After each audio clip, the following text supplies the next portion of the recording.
In the beginning, there was nothing. In the beginning, then there were comic books. Then there were comic books.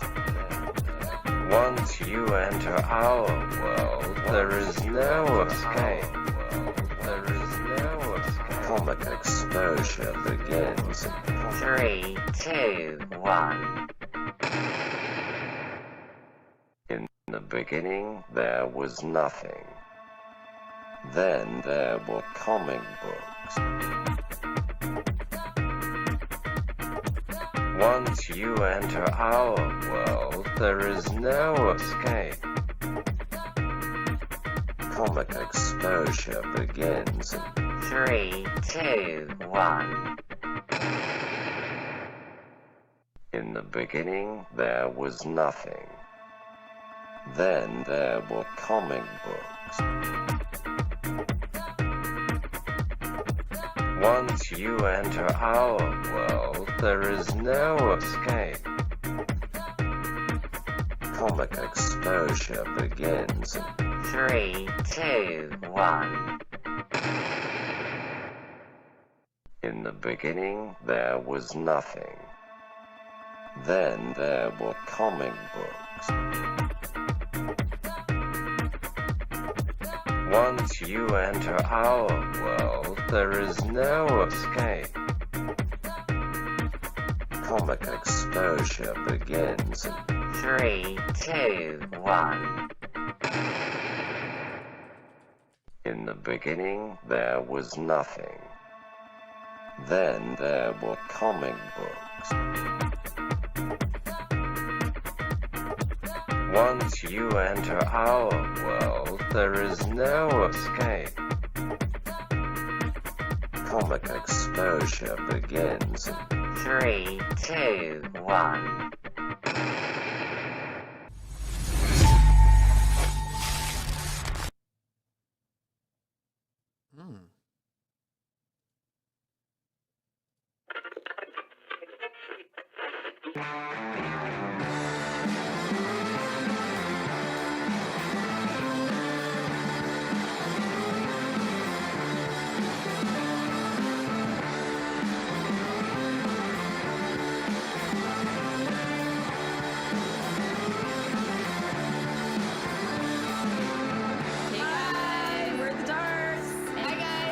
Friday night in Phoenix. Woo! You're listening to the Absolute Geek Podcast. It is Friday night in Phoenix, and you're listening to the Absolute Geek Podcast. My name is Matt. What are you laughing Kyle. about? That we were just sitting there, just staring there, quiet. Yeah, I'm waiting for Chad. I was trying to wait for Solo Wookie, but he's got a slow computer. It was just funny that like it's live and we're all just like not saying shit. Yeah, you know, it was intro, baby. It's all intro. Let Brian get his intro out before you start laughing. No need. I don't need an intro. Everybody knows who I am. Because you're the professional podcaster. Oh, did I not let you introduce Brian? No, you just cut him off, brother. bro. You just jumped all over him. Everybody, that's Brian. That's Brian. He runs about 16 different podcasts. You know the drill. You know how it goes. Still waiting on Solo Wookie. What's going on, guys? Oh man, I've got insurance for Lucille. Woo! Got a temporary tag so I could take her to emissions and see how that goes. You got a nice new pic of her too. Why don't you show everybody the nice new pic of her? Can you show it, Matt? I can. Yeah. I drove it home. And it was kind of funny is, when I took it there, the gauges and stuff didn't work. The gas gauge didn't work. The speedometer, none of that stuff worked when I took it there because, it barely ran because it's actually only running 2 cylinders. So when it was there, remember I was talking and I was like, hey, can you guys, can you fix everything? Well, in the process of all of this, I had forgotten that I'd actually only put like, I don't know, a gallon of gas in it like 3 months ago. And so like I took it there, mechanic dude's driving around test driving it. I was starting it all the time, trying to adjust it and fuck with it and everything. And then, so I finally get it. I'm like, yeah, fuck yeah. End up driving it. And the mechanic is like, I don't know, right under like 2 miles from my house. It's like a straight shot. And so I was taking back roads, because I didn't have, I didn't have like insurance or like a license plate or nothing for it at the time. I got all, I got all that done today. And I was like, well, I'll just have my parents just drive behind me and I'll just take back roads home.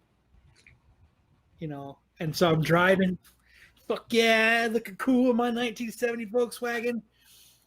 And I go about a quarter mile.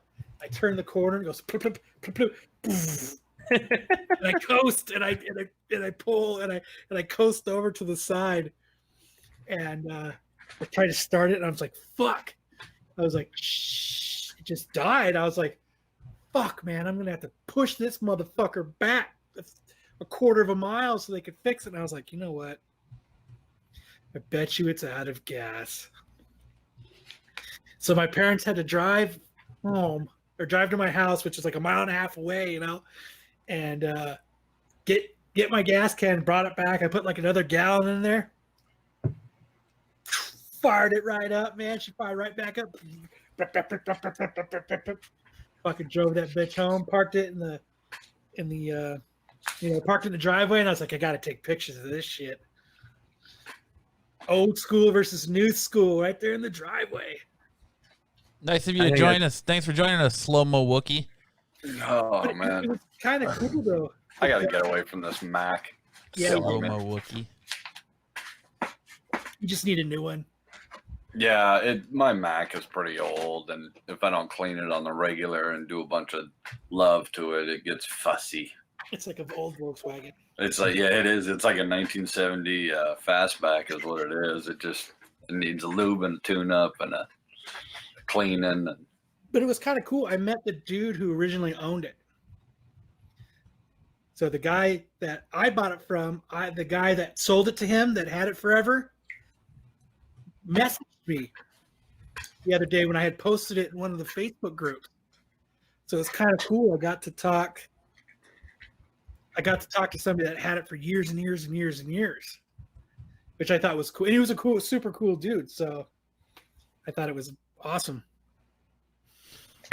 That when you can find the original owners and the history, and I mean that's priceless in a Volkswagen. That in the Volkswagen world, that's the man that has the history. That's the man that knows where it's at. You know what I mean? Like when you can get that little, there was this time when you can hear the story. Dude, there was this time me and my lady friend went on a date and named it what?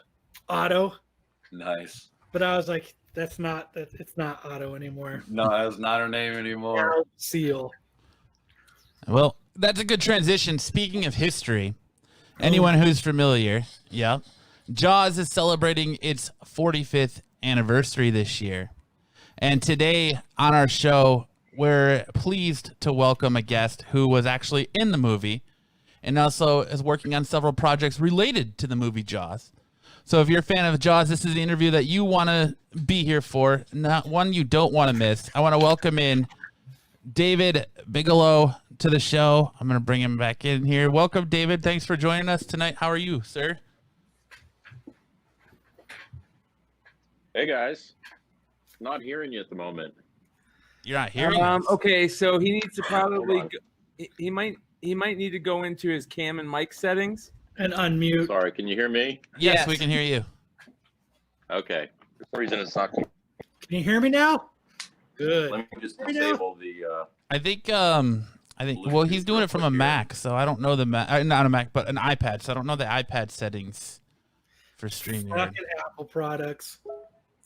So while he fixes out that technical difficulty here. All right, can you hear me now or can I hear you? Yeah, we can hear you. Are you able to hear us? Yep, we can hear you. Loud and clear. Huh. Okay.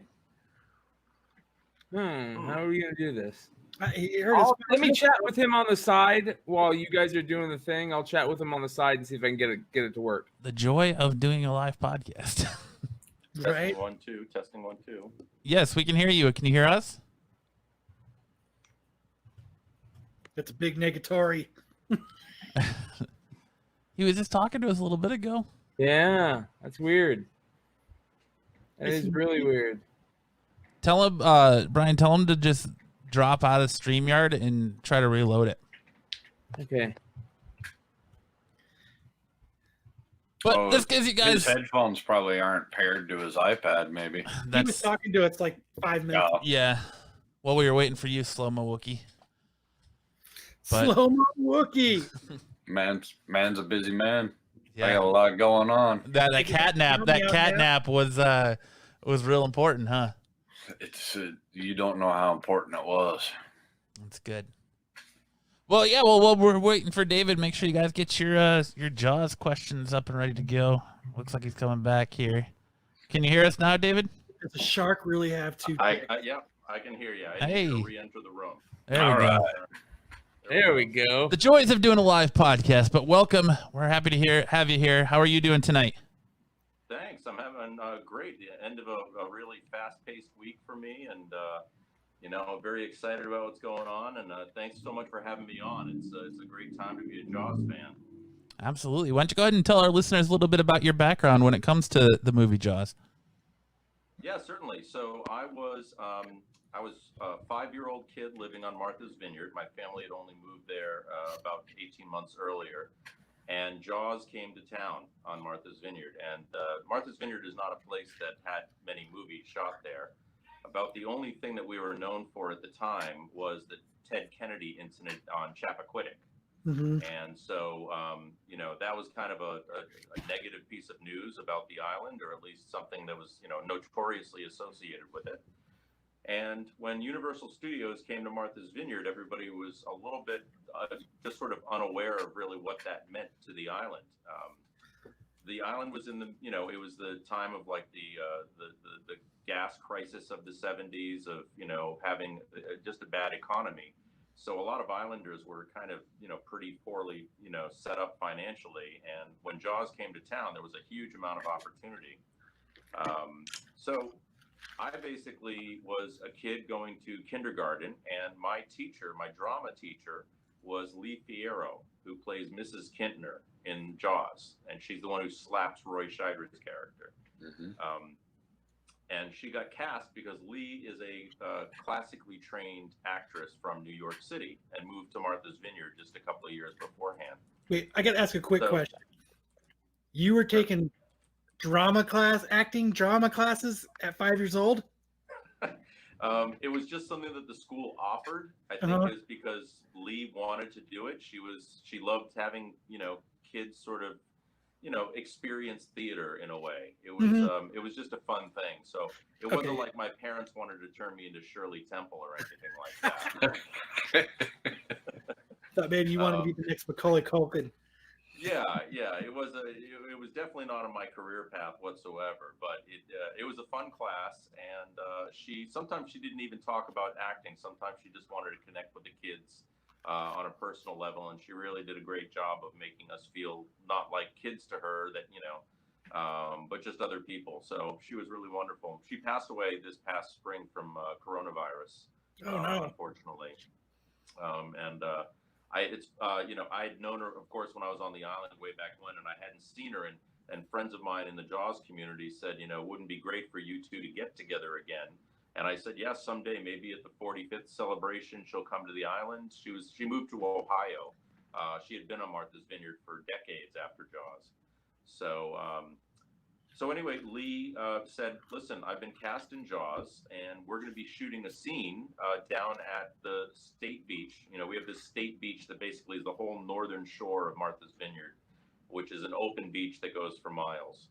And I was taking swimming lessons at the beach, and it was mandated by the town of Oak Bluffs that you take swimming lessons if you're new to the island and they want to make sure you're safe and so forth. So she knew that, and she said, why don't you come down after you are done with your swimming lessons and come down to Big Bridge, We didn't call it Jaws Bridge. Now it's known as Jaws Bridge because it was in the movie, and you see Roy Scheider running down the jetty to that scene. It was the 4th of July sequence where they shot that. So I said, sure. And I'm a 5-year-old kid. What do I know about, movie sets and films being shot? I thought, there'll be a guy with a camera and, I didn't imagine it was going to be 80 people, 3 huge Griffin electric trucks, masses of people on walkie-talkies. Like, it was a circus. At least to me, it looked like a circus. I'm sure it was organized to Universal Studios.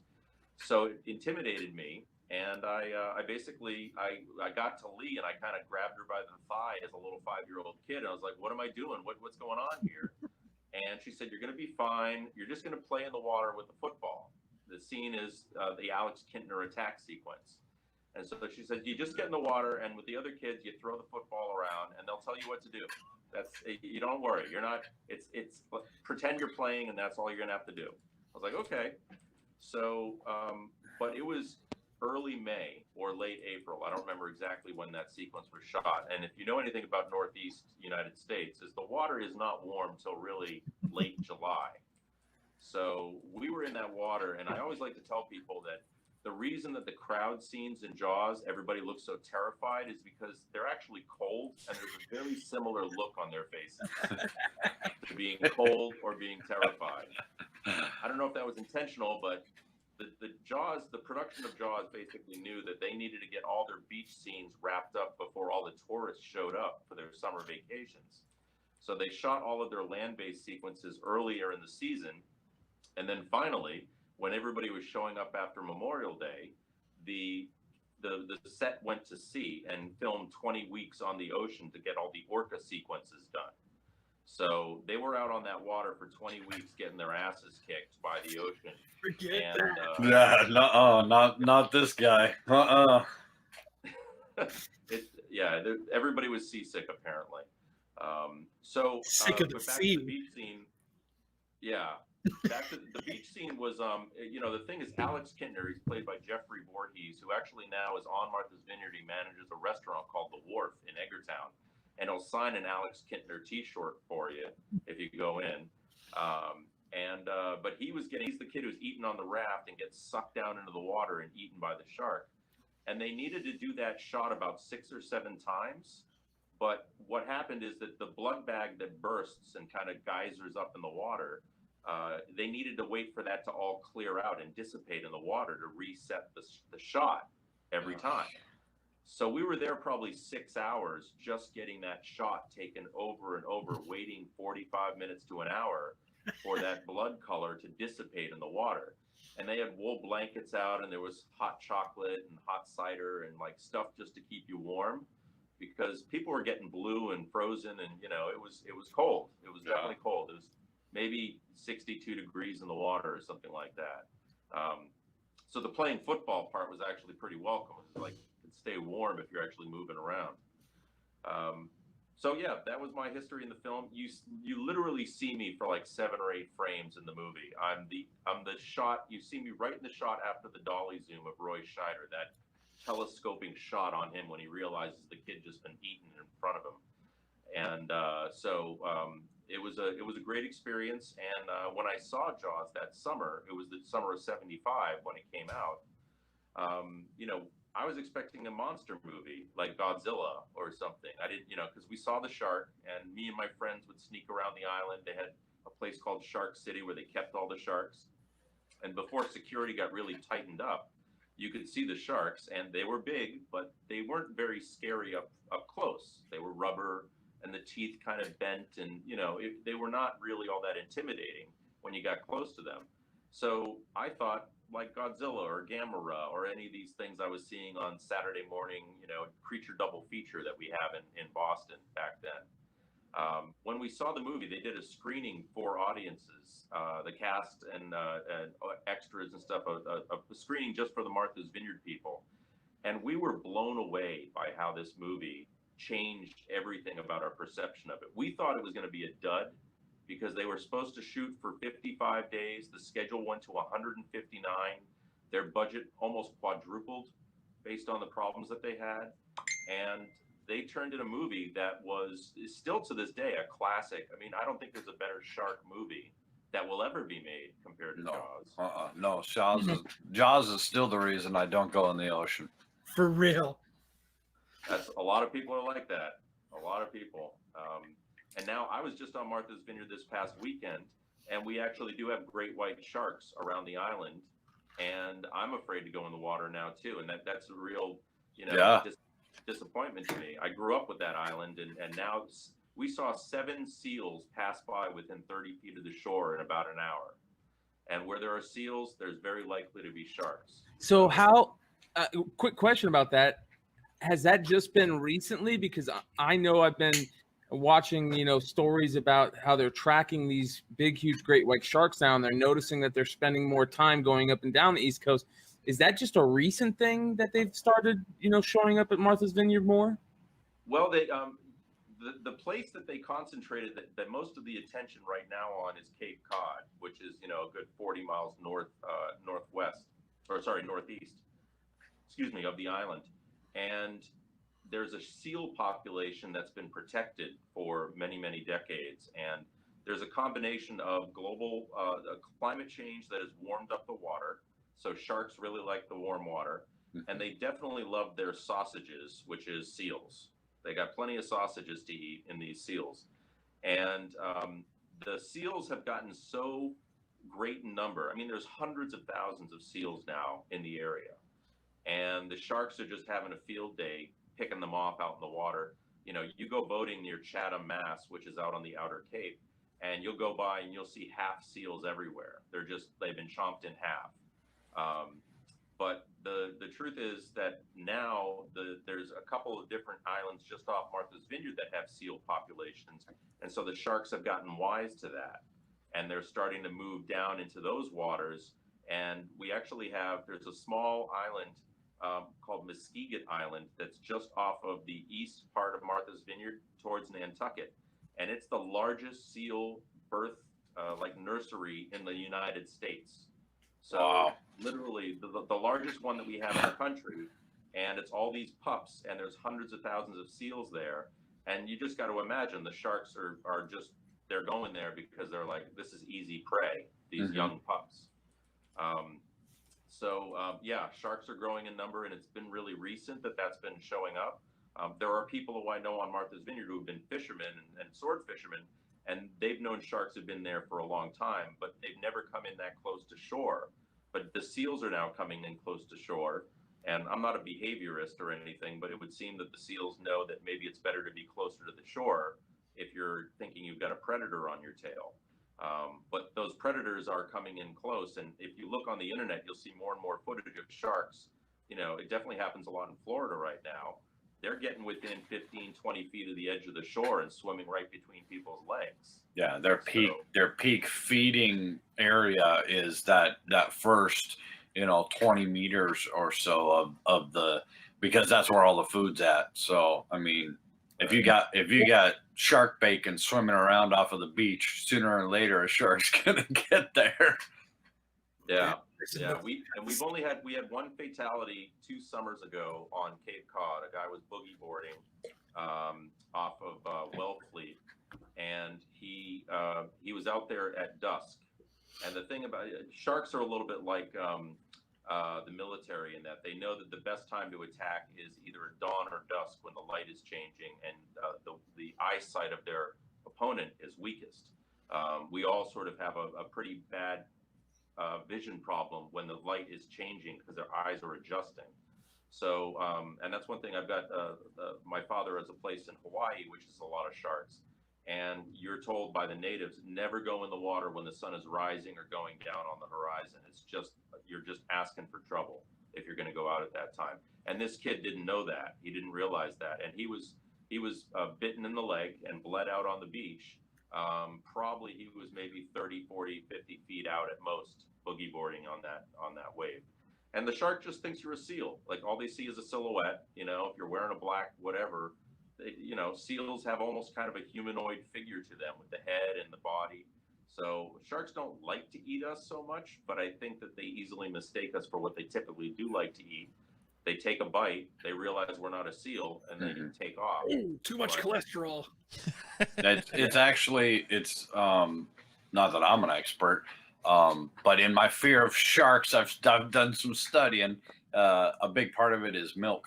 It's milk and dairy products in the human body. When we sweat it out through our pores, it's very, very foreign to sharks. So sharks take a bite or get close enough to smell it, and they're like, "What is that? That doesn't smell right." So because there's no dairy in the ocean. Before we go in the ocean, Milk baths. That's before right. you go in the ocean. get your wetsuit. Maybe that's an opportunity for the Dairy Corporation to bring back got milk, and you're standing on the beach and you want to like go in the water. You're like, this might keep the shark from getting on you. So you should actually show Absolutely. them cottage cheese so they stay away. All natural shark repellent. Just smear yourself in cream cheese when you go out. Just tie milk jugs to your wetsuit and puncture them so it drips out slowly. So since they can see the silhouette, do you think if people would wear like glow sticks, would that keep them away? Because it's this foreign. Do they see it black and white? Do they see it colored? I mean, do we know? Well, if you've ever, there's an interesting video. Valerie Taylor, who was the person who actually shot with her late husband all the actual shark footage in Jaws, was down there in a diving suit made of chainmail, very expensive. There was only a couple of them made on the planet, and she was getting attacked by these sharks wearing this big shiny suit, and they were just trying to tear her up, and this chainmail protected her, but everywhere, her body, her legs, her arms, her head, they just bit everything. So I think in some ways sharks they have since reinvented that suit, because the original suits were a very polished chainmail, and so it looks like fish scales, because certain fish, when they when they hit the glint of the light that does reach in that depth, it gives it that shine like a fish scale. So they discovered that a lot of that real polished chainmail was giving off that almost allure of certain fish that sharks like to feed on. So now they do a very dulled brushed aluminums and such for those protective shark suits, because they don't want to give that scale reflection.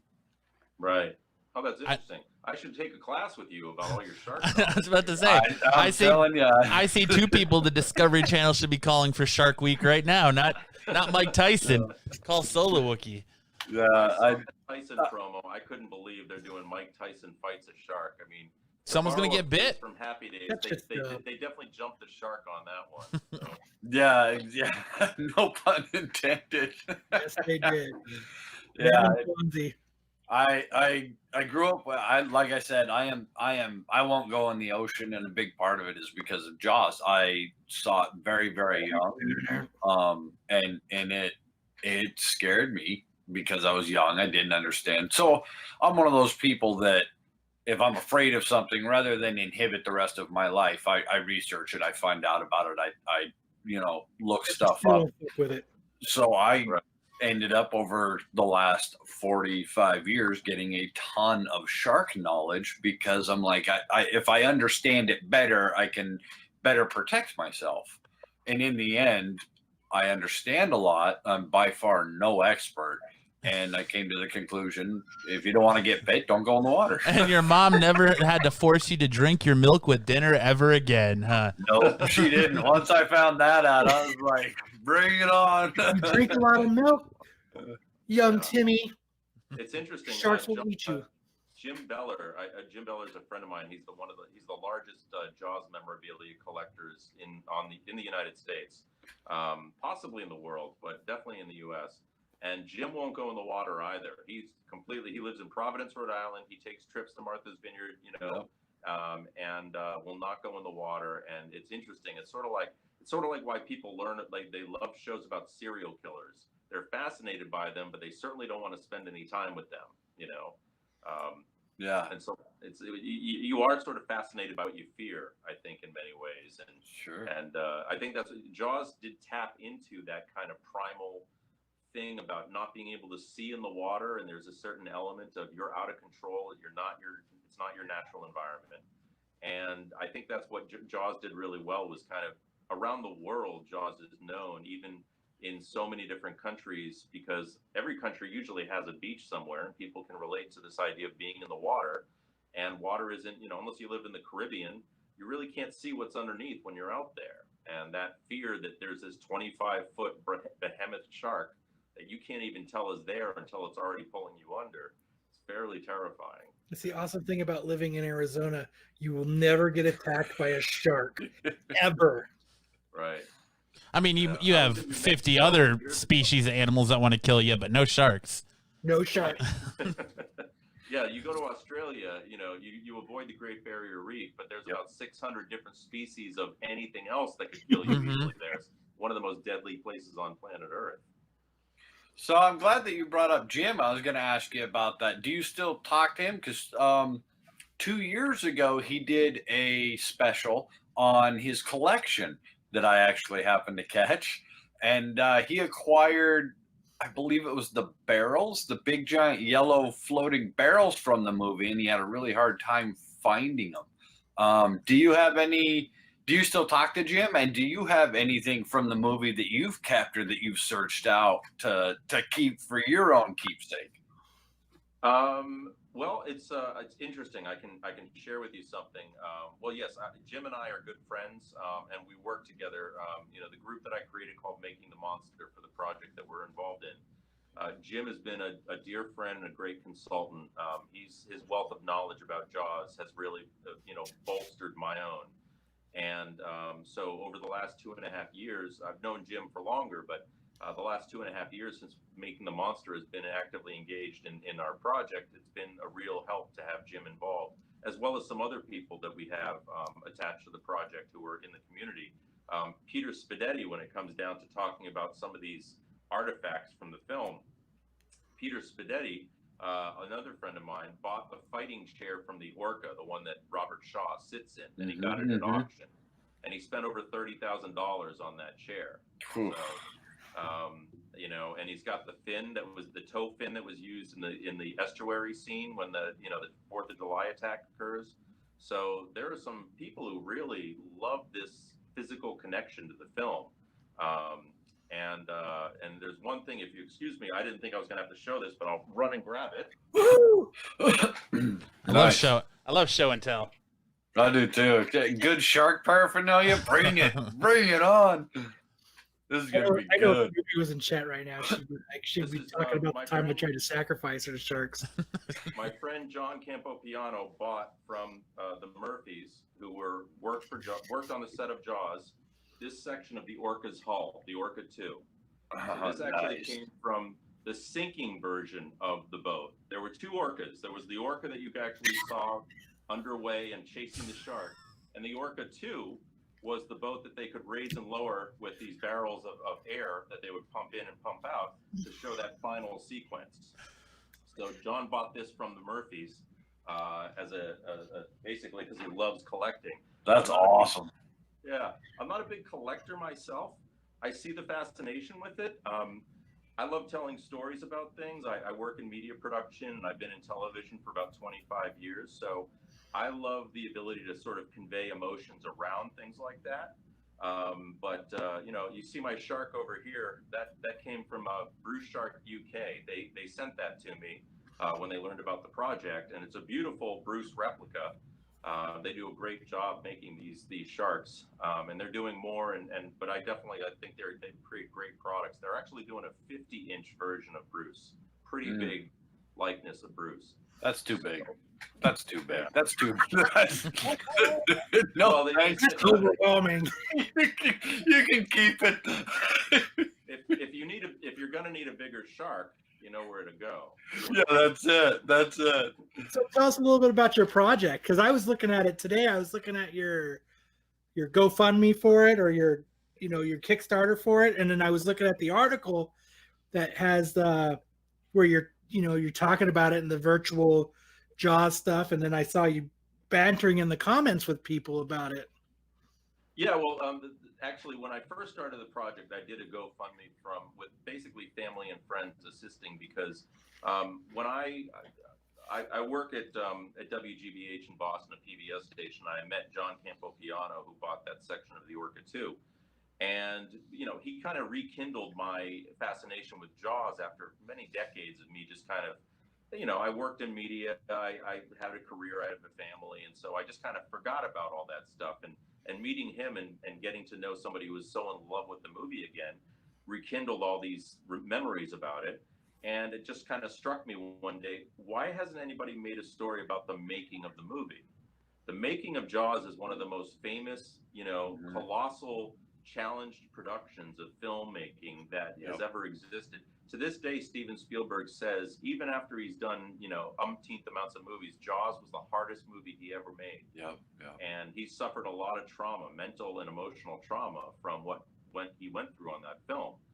And I always thought it would be a really interesting story to tell what it would be like to have been on Martha's Vineyard in 1974 from the spring until the fall, the 6 months or so that they were on the island, both from the point of view of people who were on the crew, as came out from Los Angeles with the studio, and then teamed up with the Martha's Vineyard locals to make the movie. And it really was a combination of local Martha's Vineyard people working with studio people to solve all the problems that they were having on that picture. And the shark breaking down was just one of the problems. Yeah, it notoriously broke down over and over and over, and they, from all the documentaries and info that I've seen of Jaws, that was the biggest problem they had was that Bruce just kept breaking and going down, and just was nonstop problems. The only thing I'll counter with you is that it wasn't the biggest problem. It certainly was a large problem that people told the story of. But the more I've researched this, the more I've learned that that was the tip of the iceberg of the problems. The open ocean and the elements were a big problem. They were rushed into production because the book was still on the top 10 bestsellers list for the New York Times. So the studio forced the film to go out months before it really was ready to be shot.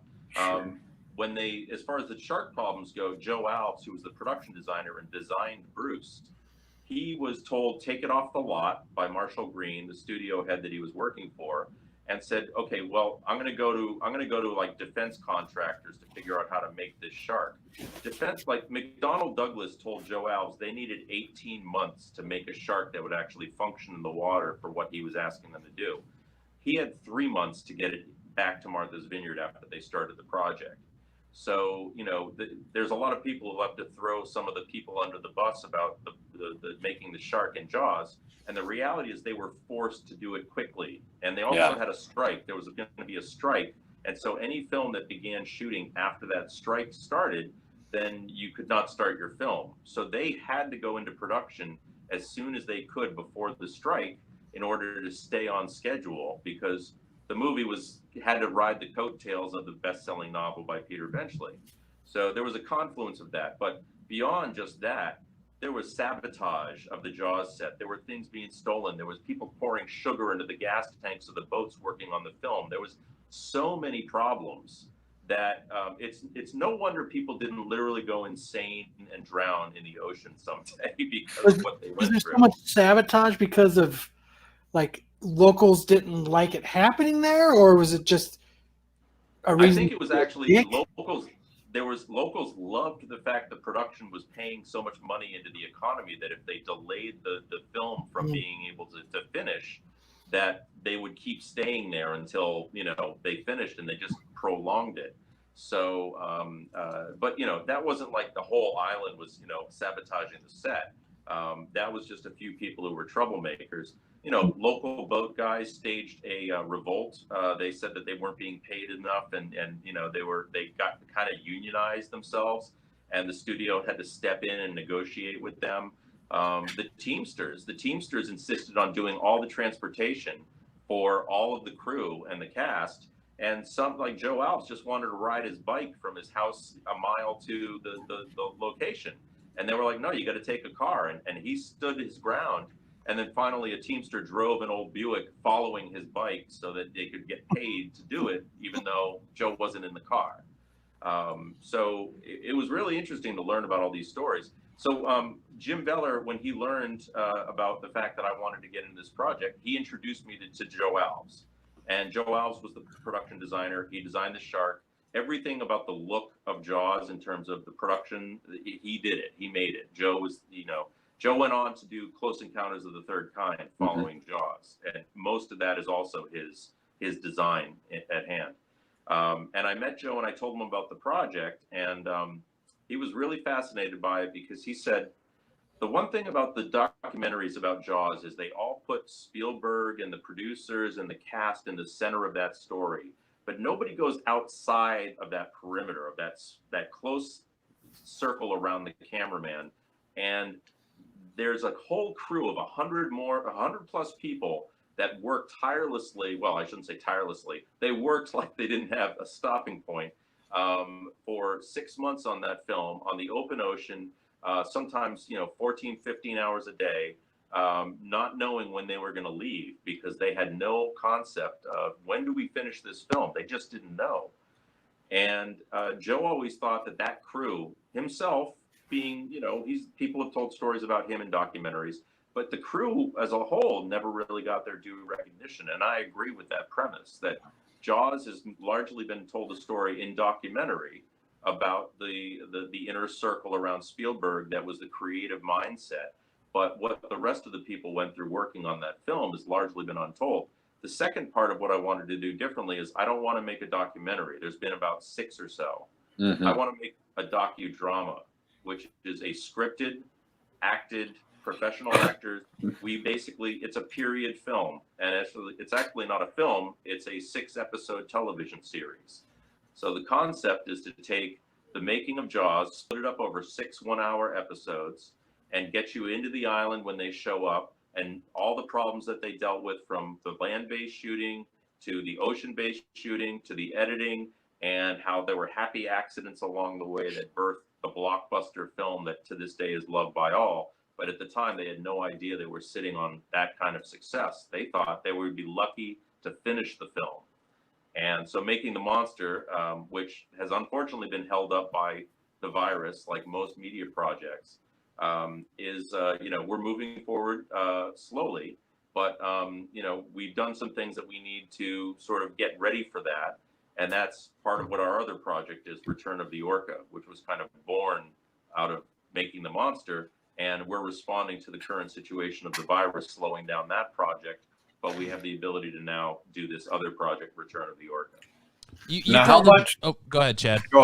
How much of that original footage and back behind the scenes footage are you able to access and get a hold of to make this? And because I'd imagine that some of that's going to be kind of hard to get a hold of for that documentary that you're going to make. Yeah, it's a docudrama. It does rely on a great deal of research and using some archival footage from the making of the film. It's out there. The BBC actually went to the vineyard and shot a lot of footage, and you can find that on the internet. Interviews with Spielberg and the actors and so forth. What I've been doing is I worked with Joe Alves and went out to California and shot interviews with most of the crew who are still alive and know, recall great stories about the production. And so those interviews have been really helpful because we've been asking questions that a lot of people don't ask them about when other documentaries have done that. They ask a lot of the same questions that most of them do about Spielberg and how you guys figured out working with the sharks and so forth. We did a lot more of the sort of as opposed to talking about the lieutenants, the captains, and the generals, we wanted to get in with the enlisted people, so to speak, and learn about some of their challenges. And I also went and interviewed people on Martha's Vineyard who still live there, who were involved with the crew or the filmmaking, and got some really interesting, insightful stories that we're going to tell. And some people will be surprised to learn about how some people behaved during the making of it. It was the 70s. That's the one thing I'll say. It was the 70s. Sure. I was a 5-year-old on Martha's Vineyard hitchhiking between towns alone. That's the way the 70s were back then. Today, your parents would be called up and, you'd be in the media as neglectful parents. On Oh, top yeah. of you sneaking around town during the filming of Jaws. Yeah, it was a private taxi network for me. I just stuck my thumb out and I got a ride. It was easy. You just had that little cute appeal, huh? Yeah, and I'd go out. I'd leave the house in my bathing suit with a towel wrapped around my neck, barefoot, and just go venture down to the beach. And I'm like, hey, I gotta go.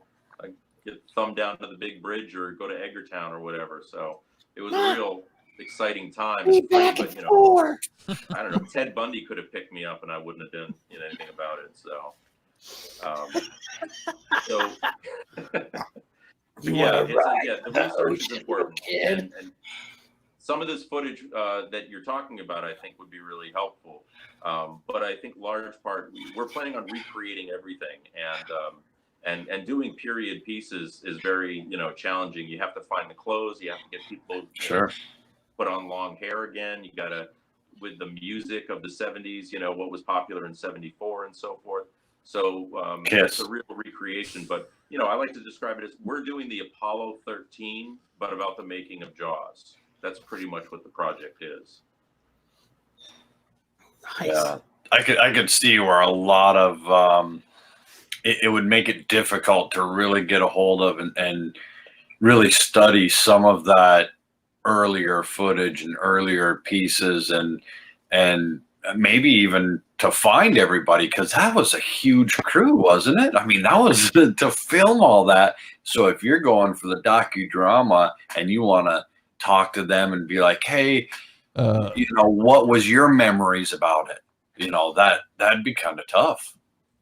Yeah, well, I've talked to about 15 or so people from the crew who they all kind of have that fog of war sort of, Yeah. If it was 45 years ago, how much do you think I can remember? And then the more we would talk and, we would just roll footage and just keep going and things would just kind of percolate for them. And Joe was there. Joe would be part of the interviews and he would say, remember that time that we went down and we were at that bar and that girl came over? It's like, oh yeah, that's right. We did do that.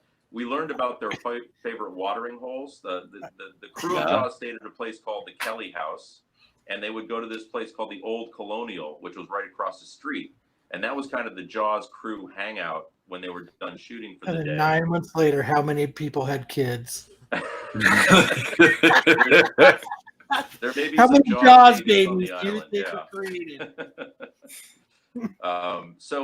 But that's kind of interesting stuff. I mean, they were real people. These were, all these time there's a lot of people look at filmmaking as being one of these things that's like, oh, these people live these glamorous lives and they have all these, they don't do everything like normal people do, but they do, they like to go out and drink and they like to relax and they need to blow off steam like everybody who's overworked on anything. But yeah, it's an interesting process of unwrapping layers and layers of what is the background of Jaws and careers that it started. Kevin Pike was a busboy at the Harborview Hotel, and Joe Alves and a bunch of people before the shooting got rolling came in there, and Kevin was just making sure they were well taken care of. And next thing you know, they leave, and Joe leaves behind his valise of storyboards. And Kevin sees it at the table, and he runs out into the parking lot, and he catches Joe, and he goes, here. And Joe's like, oh, thank you. Do you know what these are? I would have been so much trouble. Kevin basically got himself onto the crew of Jaws because of what he did for Joe Alves. 10 years later, he was making the car for Back to the Future. Kevin designed the car in Back to the Future. Nice. So it started his career. I mean, people left Martha's Vineyard to move to Hollywood to basically start working in the industry. They were not planning on doing that. Richard Dreyfuss, he wasn't very big until after all that. Yeah, Dreyfuss was, he had just done that movie, The Apprenticeship of Betty Kravitz. And interestingly, Dreyfuss enjoyed himself on the island and he would take women out on dates. And I think that sometimes he would take them to see that movie that was playing on the vineyard and say, look at me, I'm up there on the screen. And so that was another interesting anecdote that we got about. I mean, the crew and the cast were all really interesting, learning about what Roy Scheider was like on the set and Robert Shaw And of course, everybody talks about the famous rivalry between, Richard Dreyfuss and Robert Shaw. Mhm. And there was a bit of that going on. And I interviewed one of the people that I work with now is Chris Crawford. And Chris he built the Orca for Joe Alves, and he was the production pilot on the film. So he drove the Orca. Every shot that you see the Orca underway, Chris was kind of like ducked down, hiding behind the wheel, letting Richard Dreyfuss up top look like he was driving, but it was actually Chris driving. So he was out there for 20 weeks on the sea with the cast, and he basically said that Robert Shaw didn't really hate Richard Dreyfuss, but he thought he needed a dressing down, and it was kind of like an older brother, kid brother type relationship. That Dreyfuss was, he thought he was, out of shape and hadn't done theater and, like all these things about him. He was just sort of privileged, and Shaw loved to take him to task. And they had a really great relationship that went from hot to cold at times. And Dreyfuss definitely did this thing where one day Shaw was, having a drink of a bourbon on the boat, and Dreyfuss grabbed the glass and poured it over the side of the Orca. And that was fight a words shock around the world. That day was not a good day. No, it's he liked his drink. Yes, he did. Yeah. So you've just challenged me to a duel. Yeah. There's an anecdote about Shaw challenging Dreyfuss to jump off the crow's nest of the Orca on a dare, and Spielberg getting in the middle of it. He's like, "No, you're not jumping off the crow's nest. You could break your neck or a leg, or where would we be with the film? We're not gonna do that. We're I already think- behind. Don't make it worse. I think Yeah. Jaws would benefit from a giant cannonball scene right in the middle of everything going on in the Orca.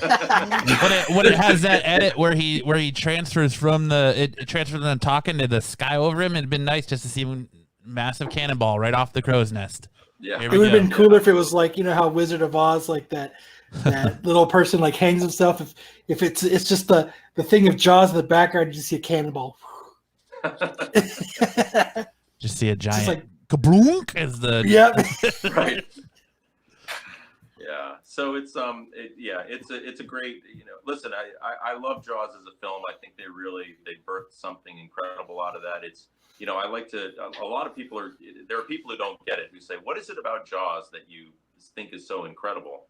And it's hard to pin down one thing. It's a layered picture, but the use of the Vineyard locals, a lot of those people were not actors. They were cast. I mean, the guy who plays the doctor, the medical examiner that Dreyfuss, counters and says this was a boat accident, that was an actual doctor on the island, Mhm. Dr. Nevitt. So he just got in a suit and played another doctor in the film with some dialogue. I'm a doctor playing a doctor. Yeah, it's just they really, Inception. Spielberg, I think, worked with Sherry Rhodes, the casting director, to get as authentic people as they could, because they knew that they cast their principal role with these actors that they brought out, but that they had so many other positions to fill in terms of the townspeople. And I always like to think of Jaws as it's kind of like Fargo. You completely identify with the type of people that are in Fargo and also in Jaws, those kind of New England fishing village style, no nonsense, really, not always very trusting of outsiders and so forth. That's the thing about Martha's Vineyard, is even though I grew up there, I'm considered a wash ashore, which is you weren't born there, you're not an islander. So you're an outsider and you're interloping. But I get along with plenty of people there. I just think that it's an old New England style sensibility that just doesn't go away. It comes from the Puritans, I think.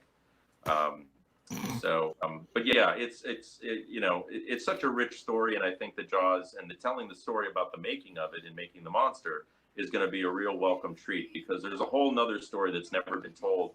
Film's 45 now. By the time it's 50, it would be nice to have people get one more treat. And I'm not a person who believes in a remake or, another sequel to Jaws, but I think a story about the making of the film from a whole nother level would be a welcome thing for audiences. I think Jaws is a movie you can't remake, because you can't capture that magic in a bottle a second time. And all the issues they had on that movie are what make it so great, because they had so many shark issues that the shark isn't in very much of the movie. And that's the horror movie trope, is you see the monster too much in horror movies, and you like that feel of eeriness and not knowing what's there. And I think that's what makes Jaws work so well is a lot way of they that. It's Yes. something Yes, exactly. The Absolutely. suspense. really taken like and it's something that's been mimicked a billion times now, but the way they just created suspense, like, you know, the first time watching Jaws, you're at the edge of your seat. You know, your heart is pumping. The fuck is going on? You know, keeping that hidden is, you know, that's I think it's brilliant. And I actually didn't really know for a long time that it was because of problems. I just thought that that's what they were going for. Like, they made this movie where the scary part of the movie is actually not even there all the time. Well, I think that if you look at Joe Alves has all of his storyboards from when he was getting ready to shoot that film, and right from the opening scene when Chrissy Watkins is killed, there's storyboards of that shark coming out of the water with him in his the girl in his mouth and crashing down into the surf. And you know, you don't see the shark because of the problems, because they couldn't get it working. But in many ways, that was a happy accident. If you remember, you know, 5 years later or 4 years later, Alien came out, and Alien was pitched to the studio as Jaws in space. And Ridley Scott did a very deliberate thing. You don't see a heck of a lot of that alien in that movie either. You know, it's fairly hidden throughout the film, and it probably has a little bit more screen time than Bruce in Jaws, but not a lot more, you know. And so that was a convention that I think was, you know, the audience fills in their fear. The empty space, the white space of not knowing what's around the corner. And those scary gaps. Yeah, that slow build of the way they did that, and then on top of that, every time someone goes in the water, you're like, oh, here it comes. You feel that dread, and not every time does someone get eaten when they're in the water, which I thought was very well done, because it built up that suspense. Like, you were like, oh, they're gonna get it, and then you're like, whoa, okay, they didn't. Those ones they're safe, they didn't get it. But that opening sequence when that is today, this day, it is still the scariest sequence in any movie to me ever written, ever shown. The way that she breathes when she does that and then it drags her. I already got goosebumps, man. That scene to this day, it scares me. As a 45-year-old man, that scene still is just, wow, man, that's a scary scene. Yeah, it's very primal, and in many ways you can identify, like, there's bear attack scenes in movies, and there's, you know, but I think that Jaws, that opening scene is like, she's completely going to die. She knows it too, you know, and the audience is sort of like, there's nothing that she can do to avoid this. And it's just the experience and the terror of being alive, waiting for the end to come. I think that they did a really incredible job creating something that felt really natural and extremely, you know, terrifying. And if they had shown the shark early on, I think that it would have counted against that kind of terror. You know, I agree.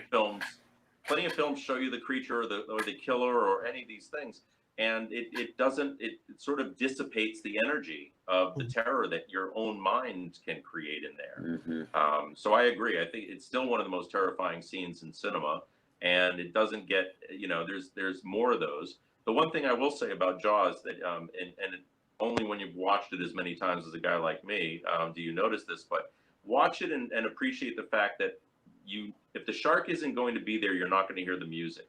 The theme isn't there. And they did a really deliberate thing in choosing to use the music to let you know when to be frightened, really frightened. And then there's sequences where you've got like the feet kicking under, you know, you get that camera view of the people kicking, and it's silent. All you're hearing is the natural sound of underwater. Mm-hmm. And so, you know, like when those kids have that motherfucker. The kids with the fake fin that they like, you know, it was his idea. He made me do it. You know, every time that fin is going through a shot, you don't hear the music. So you're like, okay, if you pay attention to stuff like that, or you're a nerd Sure. who watches it enough time. But the first time you watch it, you don't know that. So every time they show water, you're like, it's coming. They're going down. It's coming. Yeah. Get out of the water, motherfucker. Yeah. But it's the cool thing about Jaws is it's one of the few movies. It doesn't matter, young, old, male, female. It doesn't matter. When you walk into the ocean, that's in the back of your head. Scared or not scared, that's in the back of your head. Mm-hmm. Yeah. You know what I Well, mean? The first thing that happens is motherfuckers are going, like it's there forever. And people might not even know why it's being done. Like, the younger generation of people, but they just know that sharks scared. It's something that's ingrained in everybody now, and it will be forever because of Jaws. Mm-hmm.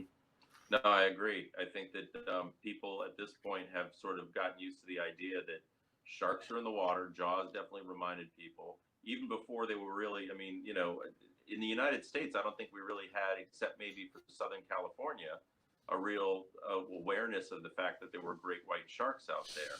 And now all along the eastern seaboard, all the way up to where we are here in the Northeast, we have great white sharks. And, I was just there on the vineyard last weekend, and we saw about 7 seals in about 90 minutes from the South Beach. And I'm a person who loves to be in the ocean. I've loved it ever since I was a little kid.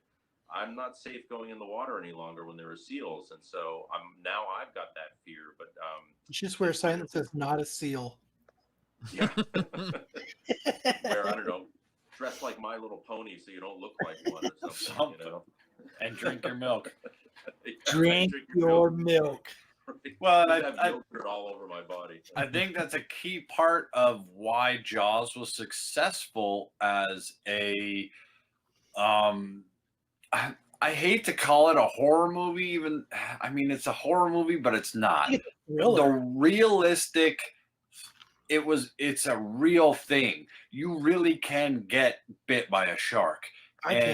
It's not like Aliens, like Aliens was scary and freaky and a very sci-fi horror-esque movie, but I'm not hanging out in space.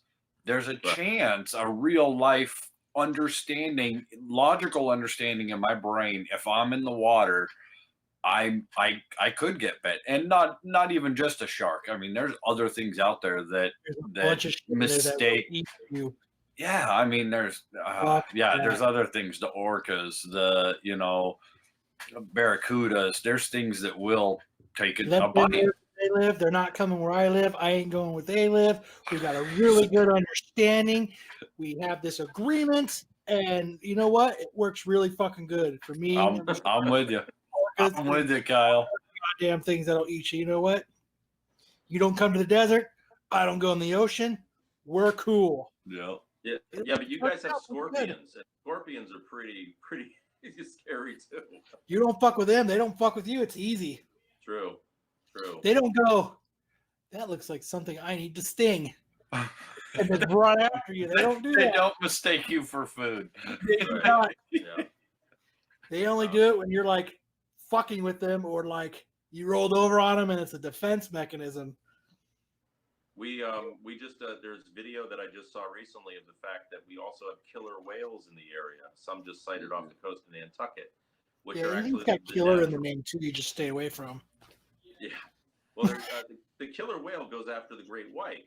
Killer whale is one of the only. It's like why the movie Orca came out in '77. It was like you thought Jaws was the king of the ocean. Well, here's Orca, and killer whales actually they're fearsome predators, and they're like pack hunters. They coordinate their attacks like velociraptors, and they do real damage to sharks too. So it's getting to be a little bit like a cage match in the waters around Cape Cod. It's like this, between the seals, the sharks, and the killer whales. Who knows what the situation's going to be like in 5 So what you just told me was, if I ever go to Martha's Vineyard, do not get in the ocean. That's exactly what you told me. You should probably just stick to the bar on the harbor and enjoy the view of the water. That sounds What like you said was don't even bother and just go catch a Red Sox game. That's Absolutely. That's what I heard you just say. Yeah, when we can have baseball again, it'll be a great thing to do. Yeah, you told me to sit at the Green Monster and try to catch me a foul ball. It's when Kyle walks into the bar and everyone goes, Kyle. That's when you know you're at a place where everybody knows your name, buddy. Yeah. Like Norm from Cheers. The gal who married me, orchestrated the wedding, and she's actually from Orleans up there next to Cape Cod, and my best friend spent repeated summers up on that area working at a bicycle shop, and so I've seen and a lot of pictures and heard a lot of the stories and of that of some of this, and she has very much said, like you had already, that the climate change of animals and the way they're migrating is very unique, because her parents still live up there, so she still goes home a lot and sees them, and she says the same thing, that now there's starting to be the orcas and the great whites and the seals, and the populations really moved north, which is odd. Yeah, it's been an evolutionary change in a lot of ways, and we're just having to kind of get used to it. And by not getting in the ocean. By not swimming in the ocean. Well, and we're trying to. So our other project, we're trying to educate people with.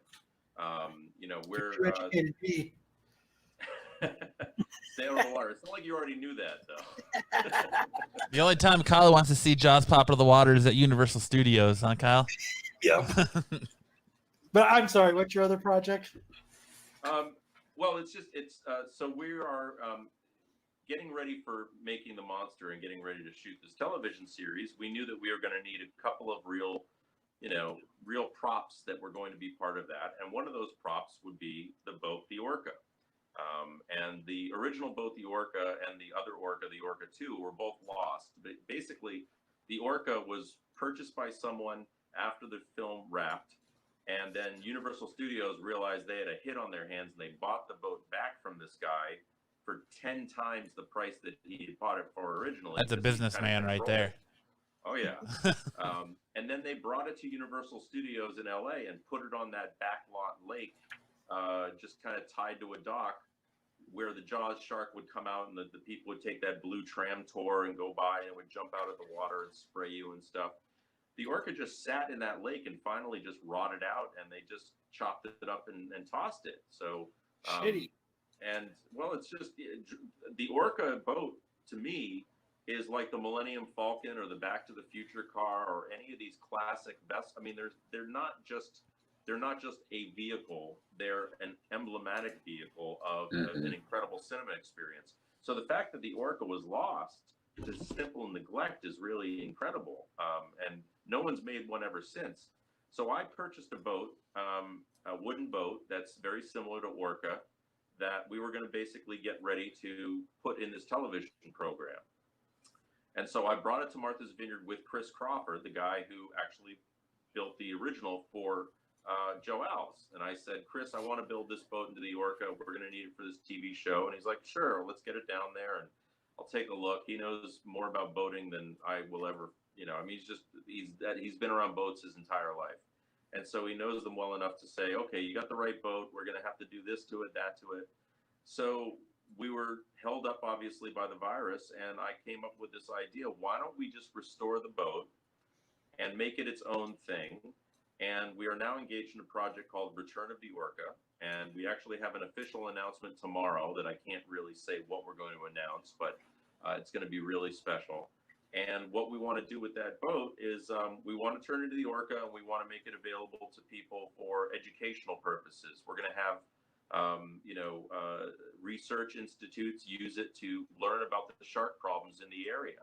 So the Orca that we have, the Orca 3, we're going to call it the Orca 3, and it's going to be used to stage expedition research for scientists so that we can actually change the Orca's role from killing shark machine into research shark machine, and educate people about, the fact that the great whites are in the area.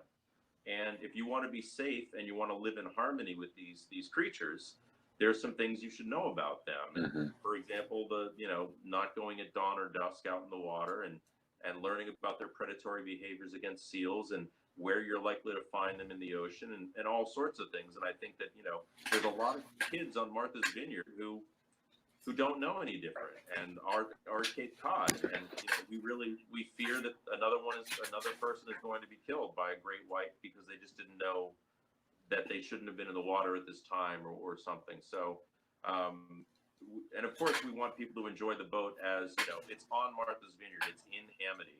The boat should remain on Martha's Vineyard, and people who love the movie Jaws, if they want to come and see that boat, which hasn't been here for decades, they should be able to come and see that boat and even take a ride and go out on the ocean and have 5 yellow barrels across the front and be out on the pulpit. And you can see sharks. And to educate them on how important it is that we keep and maintain the shark population that we have, because they are a huge part of our ecosystem in the water that actually has a lot to do with the ecosystem on the land and immediate beach areas. And so it's very, very important that we do protect and take care of, the shark population for just keeping a healthy ecosystem. Excellent point. And the thing that Jaws did when the film came out was it demonized sharks, and a lot of people started getting into the habit of killing them because they felt that they were the enemy and that they were going to be these, it was the better thing was only good shark was a dead shark. But what you said is absolutely true. Our ecosystem demands that there be a balance that sharks are a part of. And we do need to appreciate that they are, that they're vital to the ocean, and that there needs to be a balance. But between overfishing of certain areas, shark killings, because there's shark fin soup in certain countries, and we've had to have certain things done to try and get people out of the habit of doing that. It's a new world, and we understand a lot more about the way the natural world works. So we want the Orca 3 to help tell that story. And we think because of what boat it represents, it can help actually spread the word a lot more than just any other kind of boat. Yeah, I think that's a great idea. I commend you immensely for taking the time and energy to put that in there to help educate us, the dumb human race. I think that as a human race, we are ignorant to our own plight, and we do a lot of really dumb things, and a lot of it's fear-based.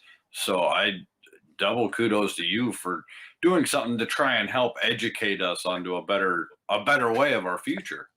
That's awesome. Thank you. I appreciate that. And I think that, I feel that there's a certain amount of, when you shed a little light on something, people are willing to give it a benefit of the doubt to realize they don't know everything, and that their assumptions sometimes are incorrect. And that we're just trying to get people to be, like, hey, I didn't realize sharks were that important to the ecosystem. Yeah. Just sort of simple things that people can appreciate. And if it's because they're a Jaws fan and they bring their kids on the boat, and their kids actually learn something about sharks because they're too young to really know Jaws, then I think we're accomplishing the mission. We're helping spread the word. Dad gets to go on the boat that he loves and pretend he's Captain Quint. Yeah, and right. The kids get to learn about sharks. Everybody wins. It's when you see the whites of his eyes, and you go on that one bad hat, Harry. You're kind of giving everyone the fans though the best of both worlds as far as the two main boats in that movie, because you said you're turning the Orca 3 into a research boat. It just kind of like the research boat that they go on out at night when they find the fishermen under the water, which is still one of the scariest parts to me. It makes me jump every time when they're diving down there and the dude just pops out in that hole, that's the bite hole. Yeah, I'll give you an anecdote about that. Some people have learned this in it's kind of old Jaws lore, but that head popping out shot was actually done in the editor's pool in Los Angeles. Oh, wow. they picked that up. Spielberg was at a screening in Dallas, Texas of Jaws, and he realized that he thought he could get one more good scare. So he said, I want to do this thing. And Universal Studios said, we're not paying for any more Jaws. You've already gone way over. So Spielberg said, okay. He spent $3,000 of his own money. He got the crew together. And the editor, Verna Fields, had this pool in her editing system, was in the pool house. And so she said, come on to my pool. We can shoot the head scene in that. So Joe Alves built a little section of the Orca's hull, constructed enough of it to be in the shot. And they stole the head from the studio, the head that they used to drop into that boat. And they put milk in the pool to cloudy it up to make it feel more natural, more ocean-like. There's that milk thing again, Chad. I'm telling you, man. That's what they told you they were doing. What they were doing is they were like, we don't really want any sharks around here. Dump milk in the water. It's a natural repellent. We're not taking any chances. They might have had a Sharknado and it dropped a shark in the pool when they were shooting the scene, so the milk would keep that from happening. That's right. They had someone like me on set that was like, nah, I can't even do pools anymore, thanks. And they're like, look, we'll fill it with milk. All right, I'll get in. Nothing more treacherous than the land shark that walks from pool to pool to attack its victims, huh? Exactly, yeah, absolutely. You never know, man. So the cool part about that story is that Spielberg got that shot and they put it in the film, and then the next screening they did in California, that scene happened. Everybody levitated out of their seats with the fright, and one guy ran right by Spielberg into the lobby and threw up on the carpet near the concession stand. Nice. So he's like, okay, that was worth the $3,000 to get that shot. and He went up to the studio exec. He's like, in your fucking face. Right. It was at that screening that they realized they had a hit on their hands, and all the studio execs with Spielberg got together in the restroom of the theater and said, we've got to go as wide a release as we can with this movie when it comes out. And they made the decision to put it out in over 400 theaters, which was then not a thing that studios did. They usually seeded stuff out slowly and let it gather a following. But Universal said, no, we feel like we've got something that's really special. So in the men's room of that theater, they decided we're going to go ahead and roll this thing out as widely as possible. And they also spent all this movie. You might remember there was a ton of TV done for Jaws. They actually did this TV campaign, and commercials weren't things that movies did at the time. They usually just ran trailers at other movies. You know, you watch trailers when you went to go see a movie and it started the first 10, 15 minutes. But Jaws had a huge television campaign designed for it, and they spent a ton of money on that marketing. And that summer into that fall was the period of Jaws. You know, it was the blockbuster because literally lines wrapped around the block to be able to watch that movie. And people stood in line for 3 screenings, sometimes 4, 6 hours just to get in to see Jaws. And then they'd come back. I mean, Jaws had one of the most the most amount of frequently repeat viewings. You know, people would just go back time and time again. They would just daily go, like every weekend they go see Jaws again. So it's just incredible how that kind of just materialized that way with all the things that happened with that movie and the production. Some of the best deals in business and history have been done in the men's room. So, you know. A lot of awesome business in the men's room. In your docudrama, do you tell the story or relate in there to the story that he's actually telling? Because it's a true story about a naval ship that crashed and all the men that got attacked by the sharks. When he's giving that on the Orca, that scary monologue before that final Jaws attack and everything. Mm-hmm. That's actually a true story that really happened about a naval ship. Yeah, you're referring to the Indianapolis. Yeah, definitely. It was the ship that delivered the atomic bomb for the naval operation that was then going to deliver it to the Enola Gay. That's some fucking. So yeah, there was actually a movie done about the Indianapolis. It starred Nicolas Cage. Mm-hmm. And what I don't movie know doesn't? How well it was received, but it definitely covers the fact that these guys, like about 75% of the crew that went in the water was killed by the sharks, and the rest were pulled out days later. But yeah, that's a terrifying story. It was really, that's sort of everything you need to know about Quint is in that monologue. Another reason not to be a seaman. Yeah. No, that actual real life is a scary story. That's a very astute observation, Kyle. I'll be here all night. Yeah, it's terrifying. I mean, my biggest fear as a kid, it's funny because I was in the movie, I saw the sharks. I didn't, it didn't really scare me because I sort of saw the fakeness of it all. And a lot of people have been like, you must have been so terrified. And I was like, well, I saw the movie and it was scary, but then I realized I saw my neighbors in it. I saw the sharks used that we saw really there in the. You did not get scared when the blood was everywhere and everything, that whole thing was going on. You're like, that shit is fucking fake. Yeah, you're so. Oh, dude, you were fucking scared. Maybe not the fourth time, but the first time you were like, the fuck? I will admit that you're a cool dude, man, but you were not that collected at times. I'm just playing. When they popped him up in the water, the kid Jeffrey, and they sucked him down, and the blood bag kind of burst. That was a real violent thing to watch. Sure. There were divers under him, and they basically just sort of pushed him up and sucked him back down in the water in time with the blood burst that you see in the shot. And that was really scary to me because it did look real. That looked really intense. Yeah. I could see where you would lose some being behind the scenes and seeing Bruce out of water and knowing that it was fake. I could see where that would bring that level down of believability and fear factor in it. Yeah, it's sort of like seeing the way sausage is made or something. You're just like, okay, it changes your experience about, having it. Sure. But yeah, seeing the movie definitely, I remember the night that I saw it in Oak Bluffs at the theater, the premiere for the locals, and it was definitely scarier than I was expecting. So in many ways that did terrify me. And it was such an accident, or not an accident, but it was so surprising considering what everybody was hearing about it, how poorly the film was being made. That's what our impression was, that it must be going poorly because they're still here and they were supposed to leave, whatever time. So I think that was a real shock because everybody was expecting a dud and they just kind of went to the screening to go see their friends and neighbors in the island.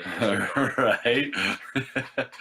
That would be cool to go and watch a movie and be like, hey, I know that. Hey, that's my neighbor. Hey, look over there. That's my mailman. And be able to see it, your own town in a movie. That would be kind of special. Yeah, there's people who live in places like, in Rhode Island, for example, the Farrelly brothers, the guys who did Me, Myself, and Irene and Something About Mary. And I've spent some time in Rhode Island, and all the places they love to shoot in Rhode Island to sort of show all the places that they grew up. The Farrelly brothers did. So it's cool, and there's a whole bunch of people. I mean, Martha's Vineyard still looks very much like what it did when Jaws was shot there. And people take tours there. And if you want to go and see, Chief Brody's police station or the bridge or the Menemsha village where Quint's shack was, the shack isn't there any longer. It was taken down as soon as they were done with shooting the scenes in it. But it looks virtually identical. And because Martha's Vineyard they don't really develop and change and build up and go modern. Right. Really, very identical to it. So in many ways, when making the Monster Begins production on Martha's Vineyard, we'll have basically what looks like Amity Island and the way the vineyard looked at that time. And that's a really great thing because in many ways, we don't have to create things that aren't there. They're already there. We'll have to do the cars. We got to find old VW bugs and, pickup trucks from the time. And we've got to do the clothing and the set dressing. But the reality is that, a lot of this stuff is just there and ready to use. How awesome is that? That's great. That's awesome. You can go back, 40 years later and virtually it looks so similar. That's awesome. Yeah, it's really a happy accident that, and so I think people will love seeing the vineyard the way it looked back in the 70s, but because, again, we don't have to change much. So yeah, it's a great situation for our project in particular. So was Martha's Vineyard as excited when that movie Stuck on You was filmed there as Jaws? I mean, it is Matt Damon. Jaws 2 was filmed there, but not Jaws 2 was shot mostly in Destin, Florida, where all those kids go out on their sailboats and get attacked by the shark.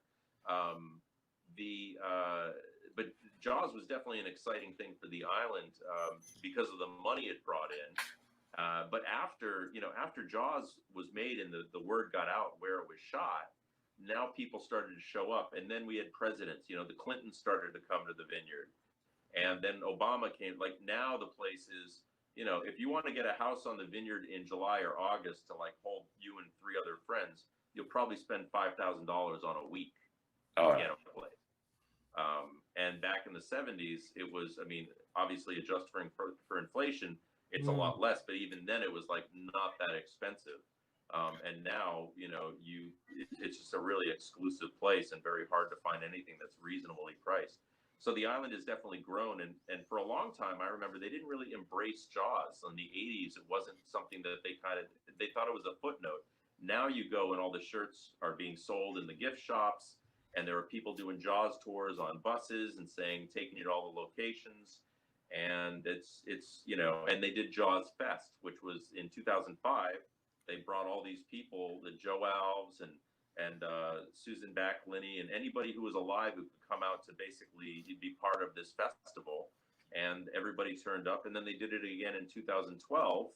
And then that was the last one they did. But I think they're going to do they were going to do for the 45th something. And that got canceled because of the virus. But for the 50th, when it turns 50 in 5 years, I'm expecting whoever is still alive from the production will come to the vineyard and sort of like, this is it. Jaws is 50. This is a milestone. Even Spielberg back. Yeah, that'll be huge. That would be cool to have. That'd be cool to have as many people as they could, but it would be cool to have him come back. 50. That's a landmark of such an iconic, suspense thriller movie. Like, how could you not want to go back and talk about it? I don't know many films that are 45 plus years old that still have the kind of like cultural relevance and loyalty. There are certainly films, Star Wars. There are people who have Gone with the Wind, The Wizard of Oz. I think that, but by and large, the one thing I've gotten to know over these few years is the passion for Jaws. Like in the online communities, we work with we're partners now with the Daily Jaws for our project Return to the Orca. And the Daily Jaws is basically a British outfit, but England has a huge Jaws loyalty, and they love Jaws just as much as any Americans do. And their online community is in the millions of people who basically subscribe to their Twitter feed. So I can't think of many films besides some of the classic 80s films like Star Wars and others that have such a fan following that is timeless. And today you might be seeing the memes on the internet about how the virus and the interest in opening up the country is like the mayor in Jaws. He wants to keep the beaches open. Despite the fact there's a shark killing people. And so now people are equating what's going on in this country with the virus and the people wanting to open up the country, yet the numbers are going up and people are, having to basically shut down again. So there's weird ways that Jaws kind of just creeps back into consciousness culturally. And now we have great white sharks all over the area around Martha's Vineyard. It's like, I talked about it with Joe Alves. He's like, the universe is trying to say Jaws should never go away. It's a staple. Yeah, it's apple pie and Jaws. So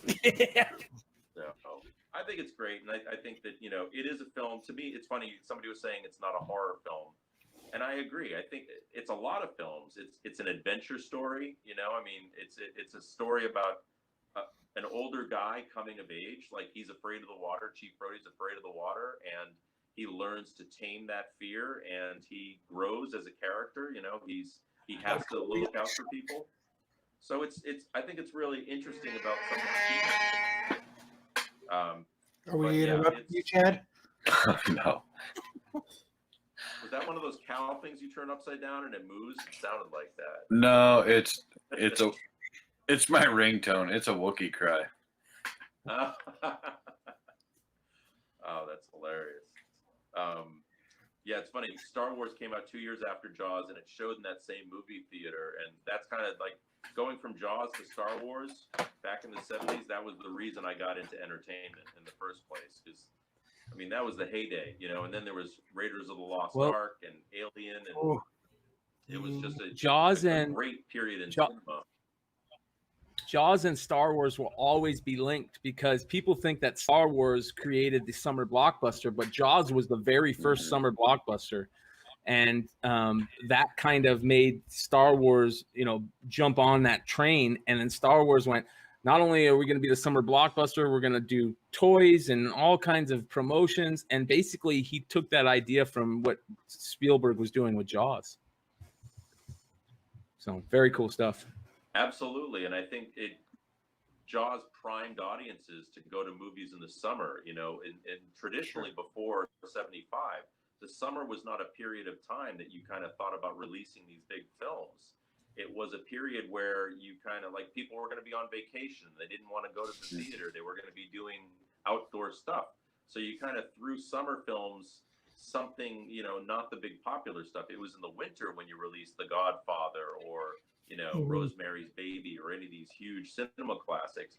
But Jaws landed on the map as, yes, you can get a huge following and have blockbuster films in the summer and people will go. And so Star Wars said they released in May, you know, and they took over that summer. And, now, do you think that the fuel crisis of the mid-'70s placated or had a lot to do with leading up to that you know, summer movie hit? Because like you were saying, everybody back then piled in the wagon and took the family, you know, to Wally World or wherever they were going, and then we had that big fuel crisis, and a lot of people didn't do the long-term, you know, driving and that. Do you think that had a lot to play onto the summer movie? I think it certainly influenced things in terms of the fact that you weren't going to be taking long distance vacations necessarily, but you were going to entertain your family where you could near home. And, you know, because of Jaws' wide release, most people were able to get to a theater to see Jaws, you know. Sure. But I also think that there was other factors, like Vietnam War was ending around the time that Jaws was coming out, and people were so fatigued by, you know, what they were going through with watching the Vietnam War on television every night, that they, you know, it was a welcome distraction. You know, it was something that people could feel excited about and not so downtrodden. They were just coming off of Chappaquiddick, out of Watergate, out of all these sort of, you know, we had this tumultuous period from 1968 through the early 70s that was completely, you know, it was scary. You know, I talked to my dad about the fact that it was like, people thought this country was going to fold for a while in that time. So for it to actually, you know, even out and the war to end and people to start living their lives and not feeling so vulnerable, and then movies are just like inspiring them. I thought it was the perfect timing of seeing a society kind of get a little bit of like, hey, things aren't so bad, you know, and wow, movies are cool. And because movies before that, there was, you know, they were doing musicals, and the disaster movie was big at the time, you know, Airport 75 and The Towering Inferno and all these movies that were like, the drama was around like, you know, something massive having a problem, and, you know, the Poseidon Adventure, stuff like that. But they hadn't made these intimate character dramas like Jaws. You know, they created these big spectacle pictures where you hired 30 of the most popular actors in Hollywood to be in an ensemble cast. Jaws had 3. You know, they really made it more intimate, and it connected with a lot more people. I don't know that there's 3 million Twitter followers of The Towering Inferno. Probably not. No. So. No, you're right. There's not. It definitely was a movie and an idea that changed everything. So very cool. Well, we don't want to keep you much longer, Dave, because I know it's late there on the East Coast. Do you want to go ahead and tell our listeners where they can find your stuff, support you, get on board with your program and cause? Yeah, thank you. Yeah, absolutely. So our project tomorrow launches officially, and you'll learn everything you need to know about it then. But if you go on over to returntotheorca.com, you can basically get plugged into what we're doing. There's a newsletter that you can sign up for there. We're on Instagram and Facebook and Twitter. So if you just look up, Making the Monster or Return to the Orca on either of those. And if you just go to thedailyjaws.com, they're also sponsoring and showing a lot of this related content that you can link to. So just go ahead and check it out. There you go, returntotheorca.com. And that's our logos beneath that sort of show you our joint partnership, which was just announced. And we're going to build that boat. And that's the whole idea. And so we're really excited about that. And you need to give us updates. You need to come back and give us like updates. This is what's on with the Return of the Orca. Like, I'm excited. That's cool. We're definitely. It's catch me in a month. It'll be a whole nother story in a month. I'll bet. That's awesome. Well, all right. Well, I want to thank you for joining us tonight, David. I think we all learned so much about Jaws and behind the scene stuff and things we probably didn't know. I mean, I learned about milk and how it affects great white sharks. Yep.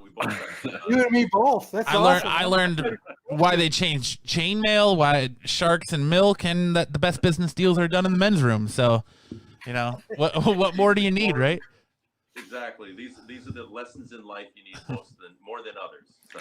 We try and make the Absolute Geek an educational program. Yeah. Try. Keyword. Try. Education once. Yeah. Well, thanks so much for having me. I really enjoyed this. It was a great talk and real fun. So thanks again. A pleasure was ours. Thank you. You want to come back and update us on Orca, please do. It'll be awesome. Yeah. Great. No, let's do that. Absolutely. Yeah. Guys, if you are into this project and Jaws, make sure to check out returntotheorca.com and support Dave in his mission to get that research boat rebuilt and get the Orca back out where it belongs in Martha's Vineyard. Looking at sharks. Yep, looking at sharks. All right, you have a good night, sir. All right, Thank you too. you very much. Thank you. Take care, gents. Don't go in the water. Stay out of the water, Chad. I don't go in the water, and I have actually been in the Pacific and the Atlantic in the same week, and ankle deep, baby. That's my limit. I don't even get that deep. That's way too deep for me. I don't even let that nasty fucking shark water even touch me. You gotta watch out. Kyle will push you and run. That's right. It's been known to happen. Ask Nubia. I gotta grab something to drink real quick. I'll be right back. All I know is that if I was 5 years old and I told my parents, hey, I'm going to go sneak around and do a bunch of shit in Phoenix, they would have said, the fuck you are? No, it's cool. I'm 5. Martha's Vineyard's a different place, man. I guess, man. He was like, hey, Mom, can I go sneak around and watch Jaws? Back then, it was a different world, man. Yeah, it's the 70s. Dude, no. It wasn't that Old different. Town Americana. Yeah, it was. I did not say, you know what, you're 5 years old, you're a man. Go ahead and sneak around and go ahead and hitchhike to the fucking... They used to tell little kids, go out and play in the forest and don't come home till it's dark. Not at 5. Yes, they did. Fucking A. I bet you, I guarantee that people used to do that. I was 5 when I saw my first boob in the 70s. I wasn't even born in the 70s. I was about to say, what the fuck are you talking about? I just like that he's all nonchalant. It's like, yeah, when I was 5, we would sneak out and go across town and... What? You motherfucker, you were kindergarten, motherfucker. What are you talking about? So, I got something I want to ask Matt. I don't know if Matt knows about this. Matt, have you ever heard of these? Yeah. So Berserker? Yeah. Yeah, the Berserker. For people that don't know, tell them about the Berserker.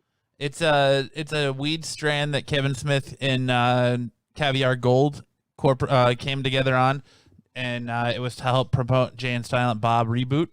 And they're actually selling it as pre-rolls, and you can get them in eighths and all kinds of stuff like that. It's there's the Berserker is the supposedly it's the blend, right? It's the I can't remember it's a 1-to-1 yeah ratio stuff. So it's basically super stony. Yeah. And there's supposedly a challenge with this. Oh, I didn't know the challenge. Yeah, that like it's hard to finish this all the way. That type of challenge. Let's do it. Let's see if Brian can do it and get Kevin, and we'll send this clip to Kevin and we'll try to get him on the show. Well, that's exactly what we're doing, but not here tonight. I apologize, brother. It's me and Keith. Me and Keith and a buddy who brought these to us, who said he came to me and said, "Yeah, I don't think you guys can finish this." And I said, "Yeah, you want to put a little wager on it?" So we're all going to go on the show and try and see if we can finish these. But I remember hearing something, Matt talking about it, so I wanted to bring it up. Why the fuck does Chad have a Tales from the Flip Side logo as his StreamYard? Because he's using the login from the Flipside StreamYard. He's probably logged in. Yeah. No, Chad's part of the Star Wars show that's coming out. I know. It's playing. So I'm not part of that. That's his thing. So always fun to talk Star Wars with Chad. I don't know, man. I think you need to see if you can solo that bad boy. I think you and two other friends doing it is taking a punk way out. I think you need to see if you can solo it.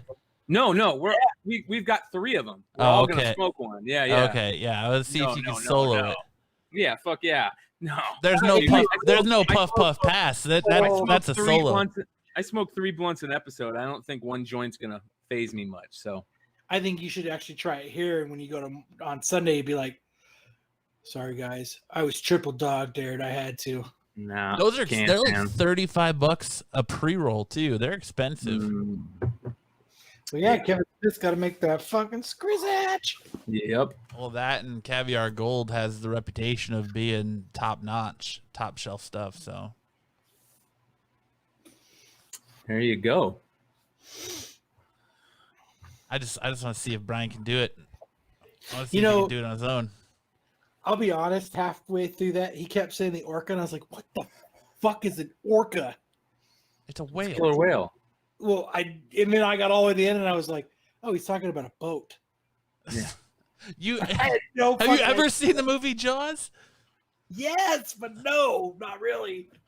Like it's yes, but no, not really, huh? I've seen it, but like it's one. You can tell you're feeling pretty good right now with your drinks, huh? Because you could tell halfway through the interview you were listening, and then you could tell the point where you're starting to feel good because that's when you decided to call him out. You decided to call his bluff to his face about being 5 years old, going around the Martha's Vineyard. I couldn't let it go, man.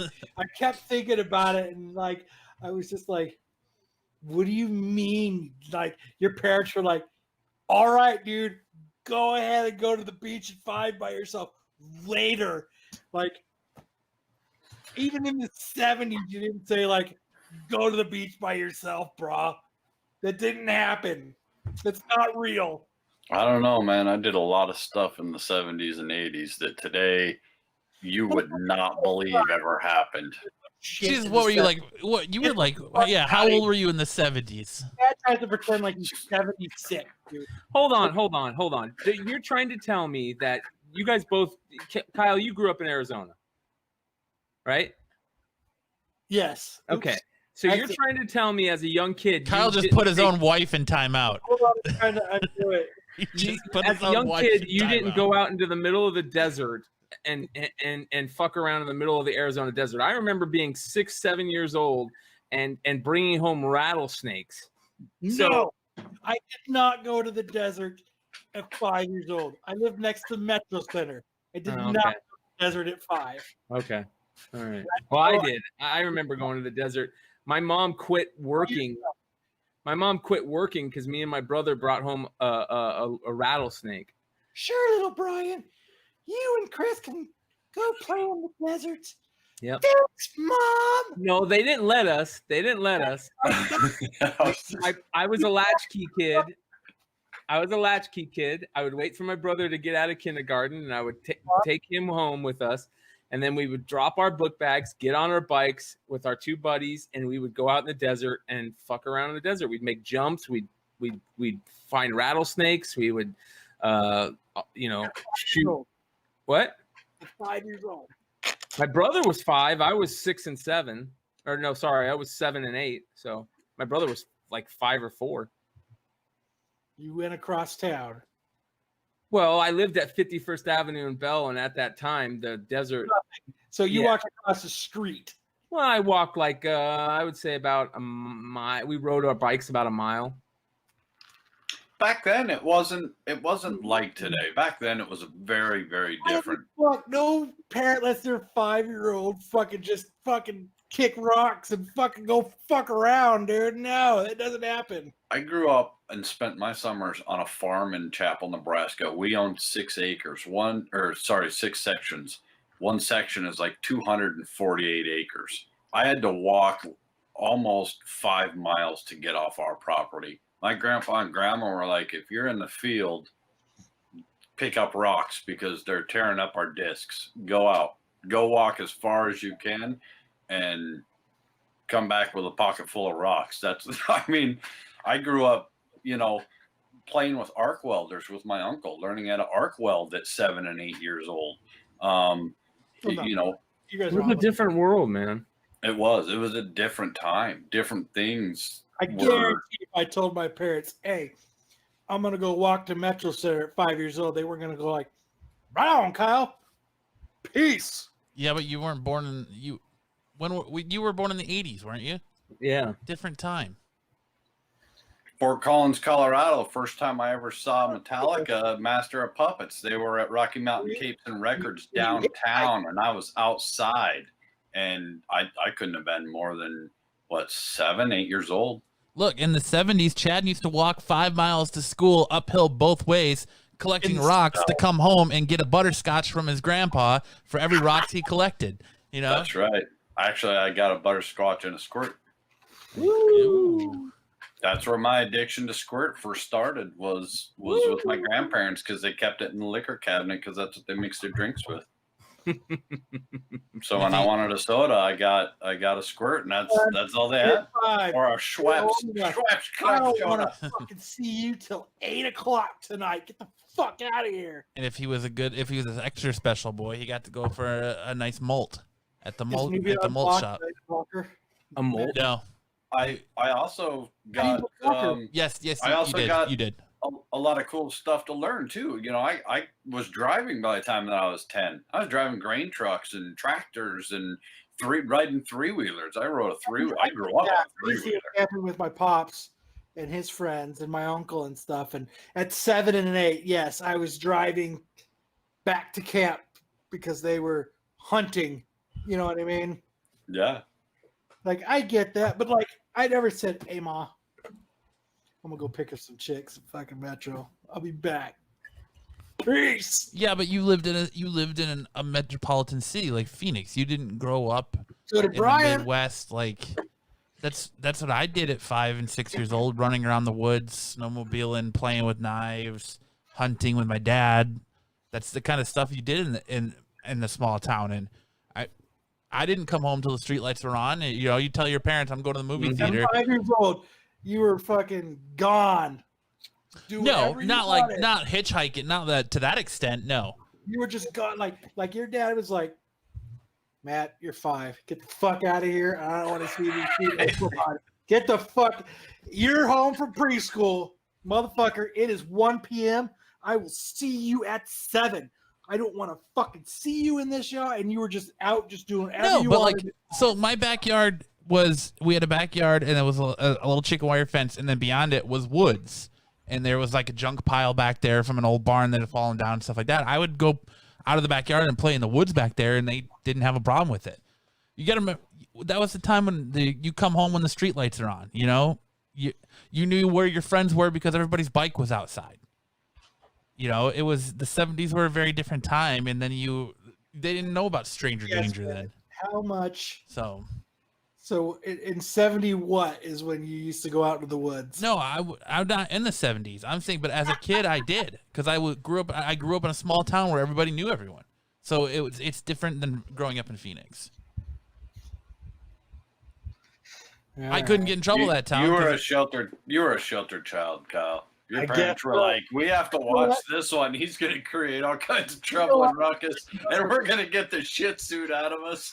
Mom and Dad, I appreciate you not letting me fucking wander around the streets and go to Metro Center at 5 years old. Thank you for paying attention to me. Thank you for just having a little bit of fucking, you know what? I think he might need you just to stay in the backyard. He's fucking 5. Thank you. Thank you. I think I'm a better person because of it. Thank you, Mom and Dad. I think you missed out on a lot of childhood. I think so too. I missed out on the goddamn thing. Goddamn thing. I mean, that dude was hitchhiking to the beach at 5, got to be in Jaws at 5. I think he had a pretty kick-ass life at 5. Told his parents, "Hey, I'm 5. I'm gonna go sneak around the Jaws set. See you later, Ma." And Ma's like, "Have fun, buddy." Well, my guess is that his parents were probably close by. His parents were probably on the set as well and out in there. And my kids were 5. The last thing that they would be at by themselves is fucking water. Well, I will say this.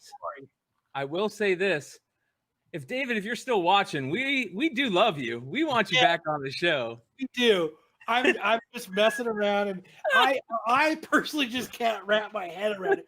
Being a parent, first off, being a parent. It's 3 in support of you, 1 against you. So just so you know, I just can't wrap my head around, like, hey, you're 5. I don't give a fuck if you're 5 miles away. Like, that is mind blowing at any age. Well, I hope you guys enjoyed us having interviews on the show because Kyle just pretty much nixed that. Right. No, I'm not. I'm just kidding. I personally can't wrap my head around it.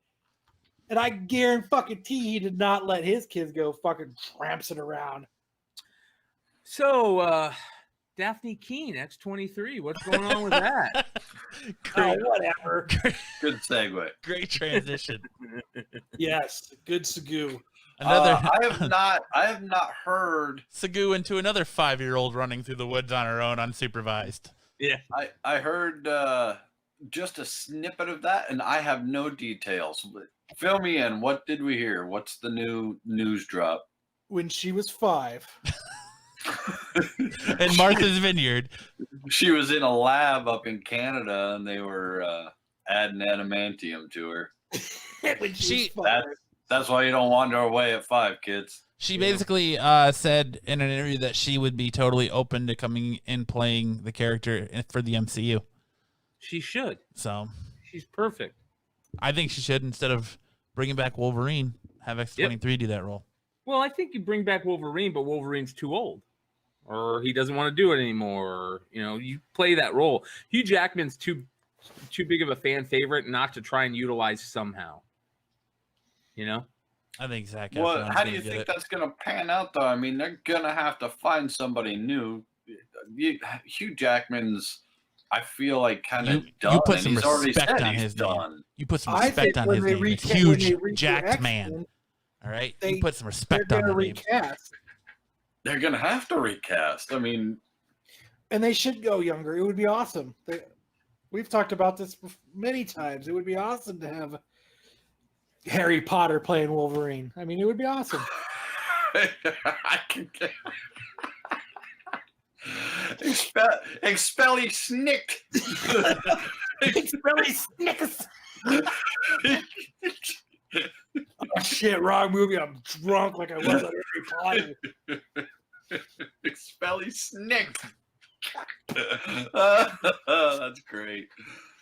It's the Dementors. I mean, it's Magneto. I hate to say it again. I hate to even bring it up, but I think they have to go with possibly a no-name actor. I don't know that there's an actor out there that.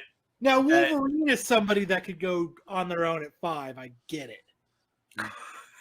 He was pretty sickly at 5. Though? I mean, Hugh Jackman, as much as I didn't like him as Wolverine, I know a lot of people did, and he really made that character pretty big to his name. So who do you get in that role? Huge Jackman. Zac Efron. Taron Egerton. No. I think you get a nobody. I think you get not a nobody, but somebody that we don't really know much about. You know, that is Coral from The Walking Dead. Coral. I think he needs to be an older, a little bit more gruff actor, though. I don't think. Yeah. Going younger is the way to go. And he's got to be Dude, short. You know what? I was just going to say, he should be short and a little First thicker. actor. Danzig. Glenn Danzig. Get the fuck out. Glenn Danzig's perfect, but he's already to that age where it wouldn't Dude, work. he's like 120 years old. Yeah, and he's And no he's a longer pussy. he's no longer He's that a pussy. ripped, muscle-bound Movie guy magic, that man. he used to be. Movie magic. That dude thinks he keeps telling everybody he's a 4,000-degree black belt in 10 different types of karate, but he can't take a punch. So I don't think he's going to be playing Wolverine anytime soon. John Danzig. By the way, Glenn, if you would ever like to come on and do an interview, that would be really, Oh, really knock you the awesome. fuck We would out. love to have you. No, he wouldn't. I would The love to have Loki Danzig. stuff is interesting, though. I like the Loki news. You know that it's gonna take cues from Thor Ragnarok, which is interesting, and it's gonna be seen more as like a sci-fi show. Well, did you see the speculation of the female Loki being on set? Yeah, they've been talking about that for a on long Flipside. time. Yeah. Yeah. Yeah, I think that's a great idea. Loki that- needs to be the character that changes from a female to a young kid to back to Tom Huddleston. You know, he can change. So that's how the show should be. Didn't that female Loki book just hit last week, correct? Female Loki's been out for a while. Yeah, but the book just hit in the top 10 last week, Yes, if I yeah. remember correctly, because Yeah. of the on-scene snippets or whatnot that got leaked. Yeah, it was interesting. It caused that movie variant with Tom Hiddleston on the cover to sell for a shit ton. It sucks. I'd like to get that cover, but now I'm going to have to wait. The bad thing, too, though, is that with all the Disney Plus stuff, they kept saying that Falcon Winter Soldier was still going to be on schedule, and it was not on the report for August release, so it's getting pushed. So if you were looking forward to Falcon Winter Soldier, you're going to have to wait longer. I was not. I was. Hurry up and wait. Like a bad drug deal in the early 90s. You're going to have to sit and hurry up and wait. We got shows to tide us over coming out. You got season 2 of both Umbrella Academy and The Boys coming in the next couple of weeks. So Dude, I can't even remember the last time I turned on Disney Plus. I need to cancel my subscription. I get pissed every time my phone dings. I did last weekend to watch Disney more money. Hamilton. All right. Now, the fact that you guys aren't watching Disney Plus is your own fault. There is a lot of great content on there. I have been watching Rebels again, and incredible content. Go back, watch the Clone Wars. Watch that. That's great content. But I mean, check that stuff out, especially Rebels. There's a lot of stuff that's you're going to see a lot more of here real soon, and it's all tying in with that Star Wars Rebels, and I highly recommend watching Star Wars Rebels. Brian. That was the worst transition I've ever heard. Dude, I'm telling you right now, it's on par of every transition you've ever done. So. No, sir, that's an incorrect statement. No, sir, that is an incorrect statement. Everybody rewind to the beginning of the show when we transition to our guest. Yeah, because I was trying to transition to the guest while you guys were still talking about your goddamn car. All right? No one Speaking cares. of old Volkswagen, Yeah. John. I didn't say anything about old Volkswagens. I said classics. Classics. All right. Speaking of classics. There are some classic Volkswagens. But speaking of Star Wars spec, what was on the Hot 10, Brian? I like my transition better. Well, I before we get into Hot 10, there was something that I definitely wanted to talk about, and that is that Rorschach book that's coming out. Tom King, however you feel about Tom King, whatever, you know. I think he's a great writer. Yeah, I'm really looking forward to it, and I love that fucking cover, man. That cover is What awesome. else has he written? Remind me. I the name is so familiar, and I can't place what else he's done. Besides Batman? Is The that his worst, big run? It the was worst on Batman run in history of the DC comics. Nobody's written a worse Batman than Tom King. Bah, bah, bah, bah, bah, bah, bah. You know. I thought it was. I think the way Tom King writes. Tom King did Grayson. He wrote the Grayson run. Yes, he did. He also wrote Vision. Vision, yeah. Vision was good. But the way he writes to me, it's like you're writing this, like, I don't know, like this, it's eloquent. Even when he was writing Grayson, like the way he writes it, there's just something about it, right? Even when he was writing Batman, like the way he was writing Batman, at one time it was almost poetic. Like to say that it was crap is crazy, because like, you know, like he was almost like he was writing a love story for a while, and it was like, it was awesome. It was like the nerd version of Batman's love story. It was awesome. I feel like he got like something changed to what he was doing, because that story started great, but really fizzled. I mean, like they changed what they wanted to do out of nowhere. The whole Catwoman stuff. I just remember talking about it week after week, going, "Holy shit!" I just think it's because they kept telling him he's going to bounce him off the book, so he had to finish up the storyline so they could bounce him off the book. But that was way later. Okay, so what's the premise of Rorschach? What's he doing? Where's his timeline? It's set 35 years after the events of Watchmen. But he's and dead. It's a 12-issue maxi series that will be published under DC's Black Label, aimed at mature readers, which is nice. And you can see a plot synopsis for the book alongside its cover. Let's see here. Here we go. Let's do this. It's been 35 years since Ozymandias was exposed for dropping a giant telepathic squid on New York City, killing thousands and ending the public's trust in heroes once and for all. The Minutemen are gone, only their memory lives on, especially the infamy of Rorschach, who has become a cultural icon since Dr. Manhattan turned him to dust. Rorschach may have spoken truth, but he wasn't a hero. So what does it mean when Rorschach reappears as part of a pair of assassins trying to kill the first candidate to oppose President Robert Redford in decades? Follow one determined detective as he walks backward in time, uncovering the identities and motives of the would-be killers, taking him deep into a dark conspiracy of alien invasions, disgraced do-gooders, mystical visions, and yes, comic books. So it seems like they're taking the premise of the HBO show and walking it backwards, because Rorschach was a cult in the HBO show.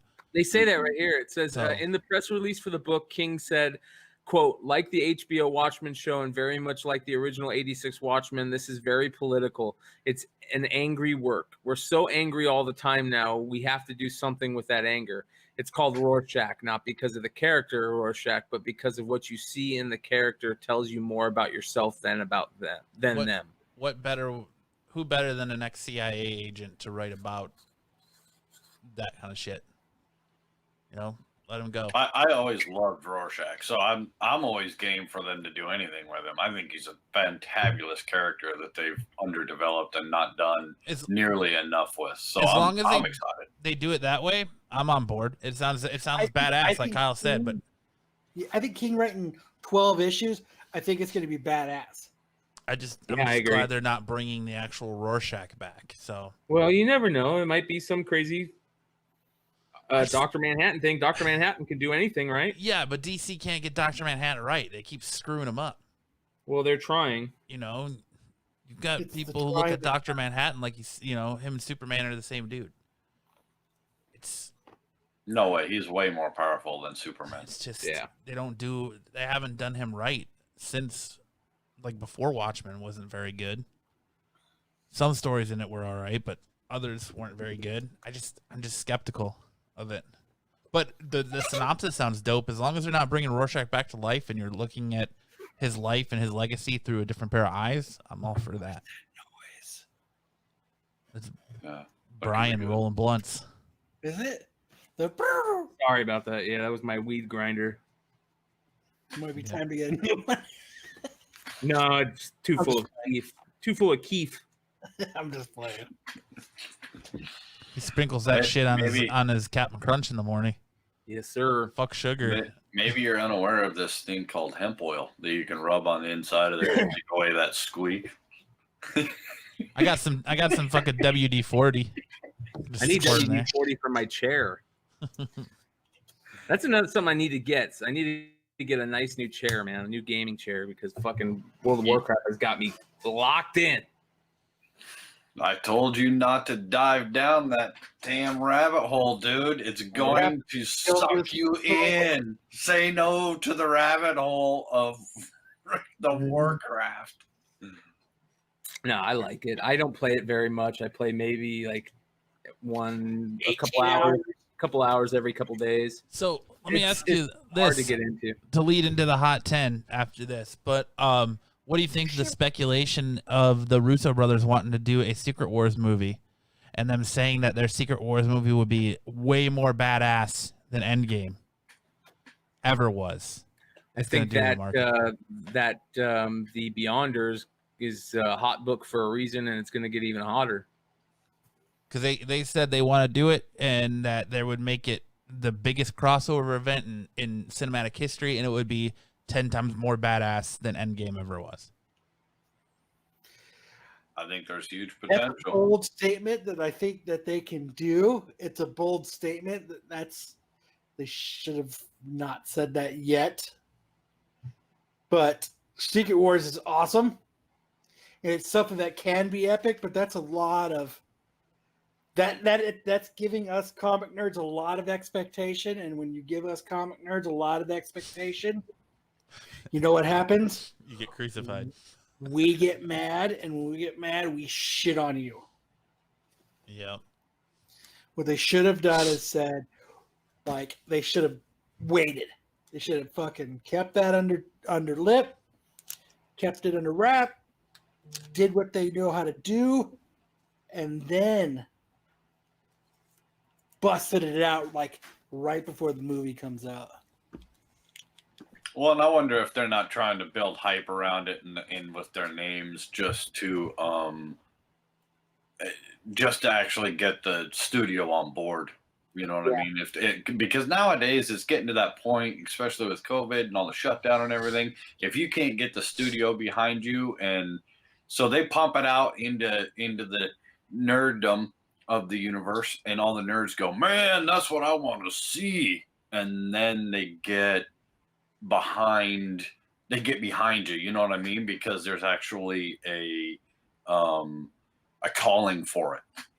Well, I think when the Russo brothers come to you, the guys who you got to remember did Winter Soldier, Captain America, Civil War, Avengers, Infinity War, Endgame. They come to you and like, look, we want to make another major crossover event in comic book history in Secret Wars, and we have an idea to make it way more badass than Endgame ever was.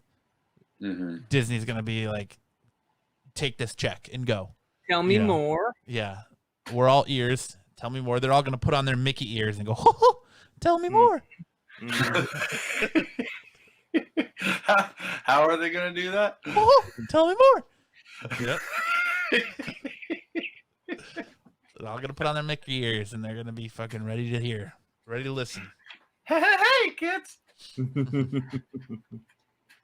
But Yeah, I think you got to pump it up. I think you got to put it out there and really say, hey, you know, we've proven how good we are. look at how good our success already has been.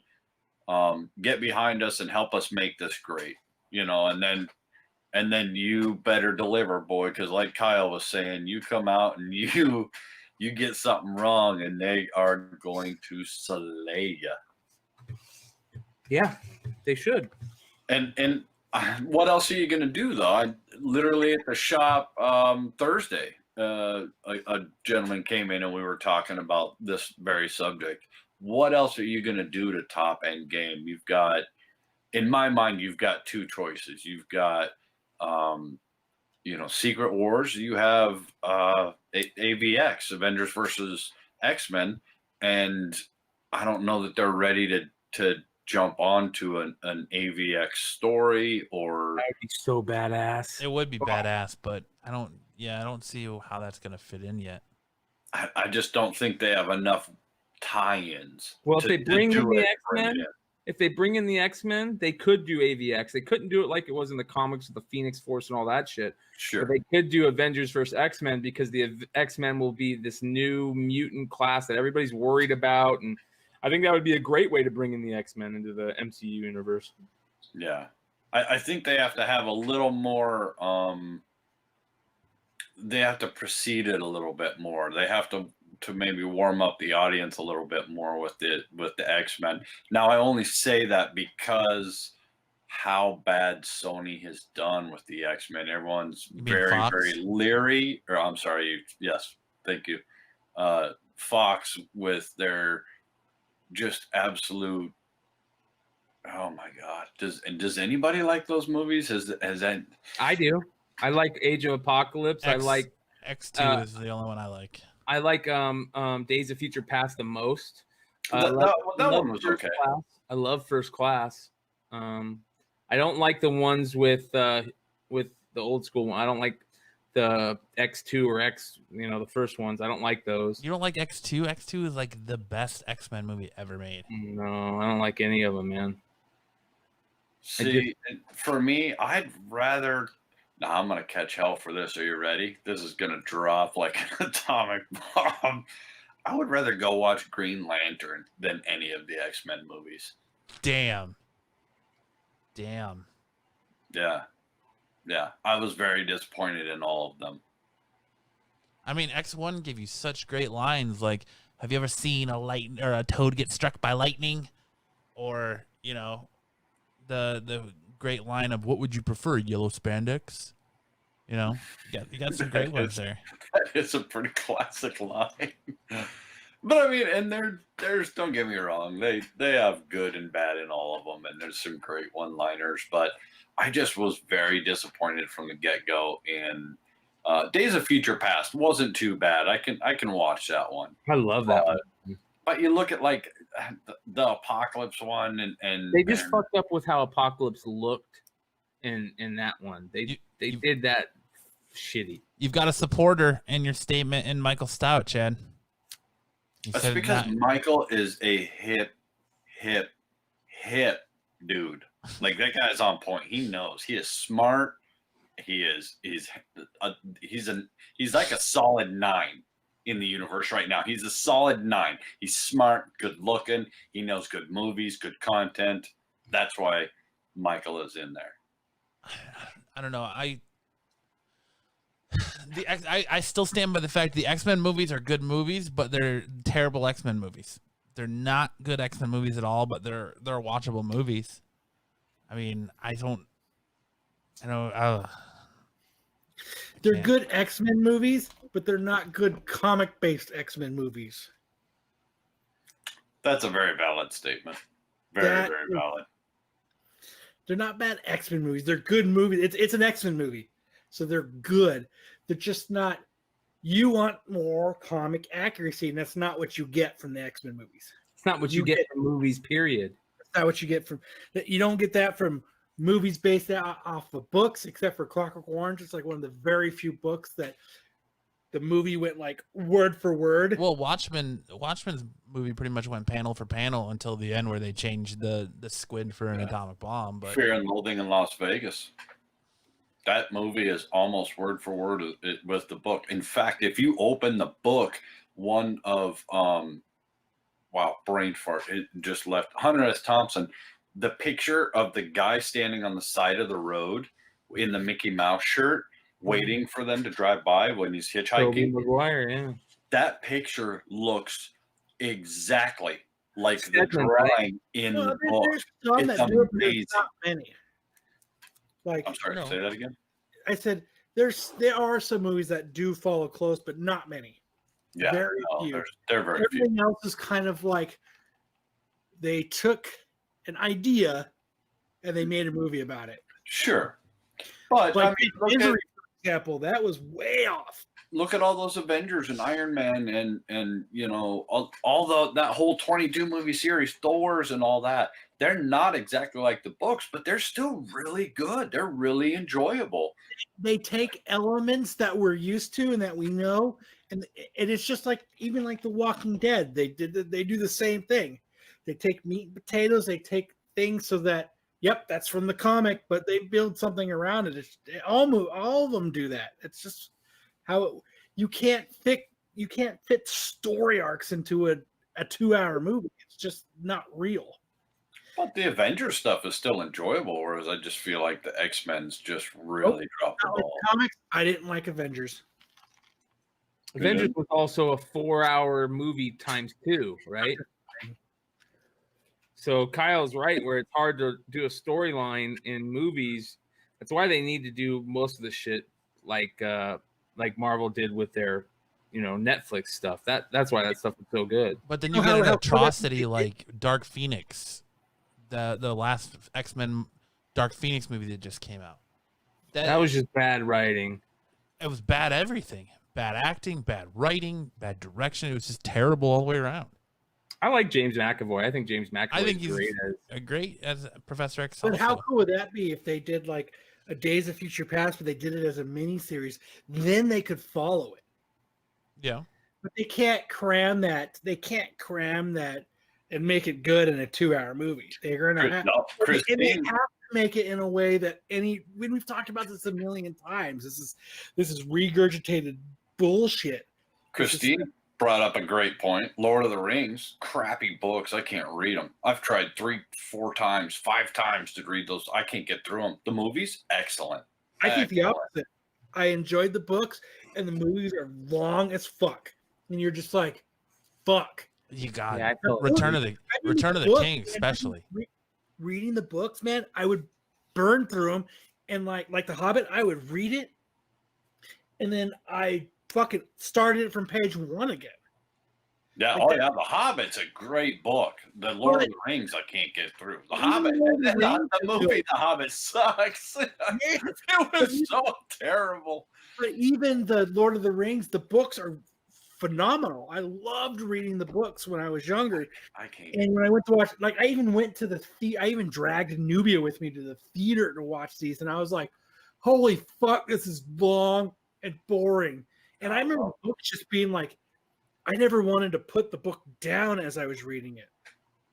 Yeah, I love the movies. The books It's long-winded and people that aren't into it, who don't know about it, you have to capture them as well too. So you have to walk this fine line, and that's just what happens.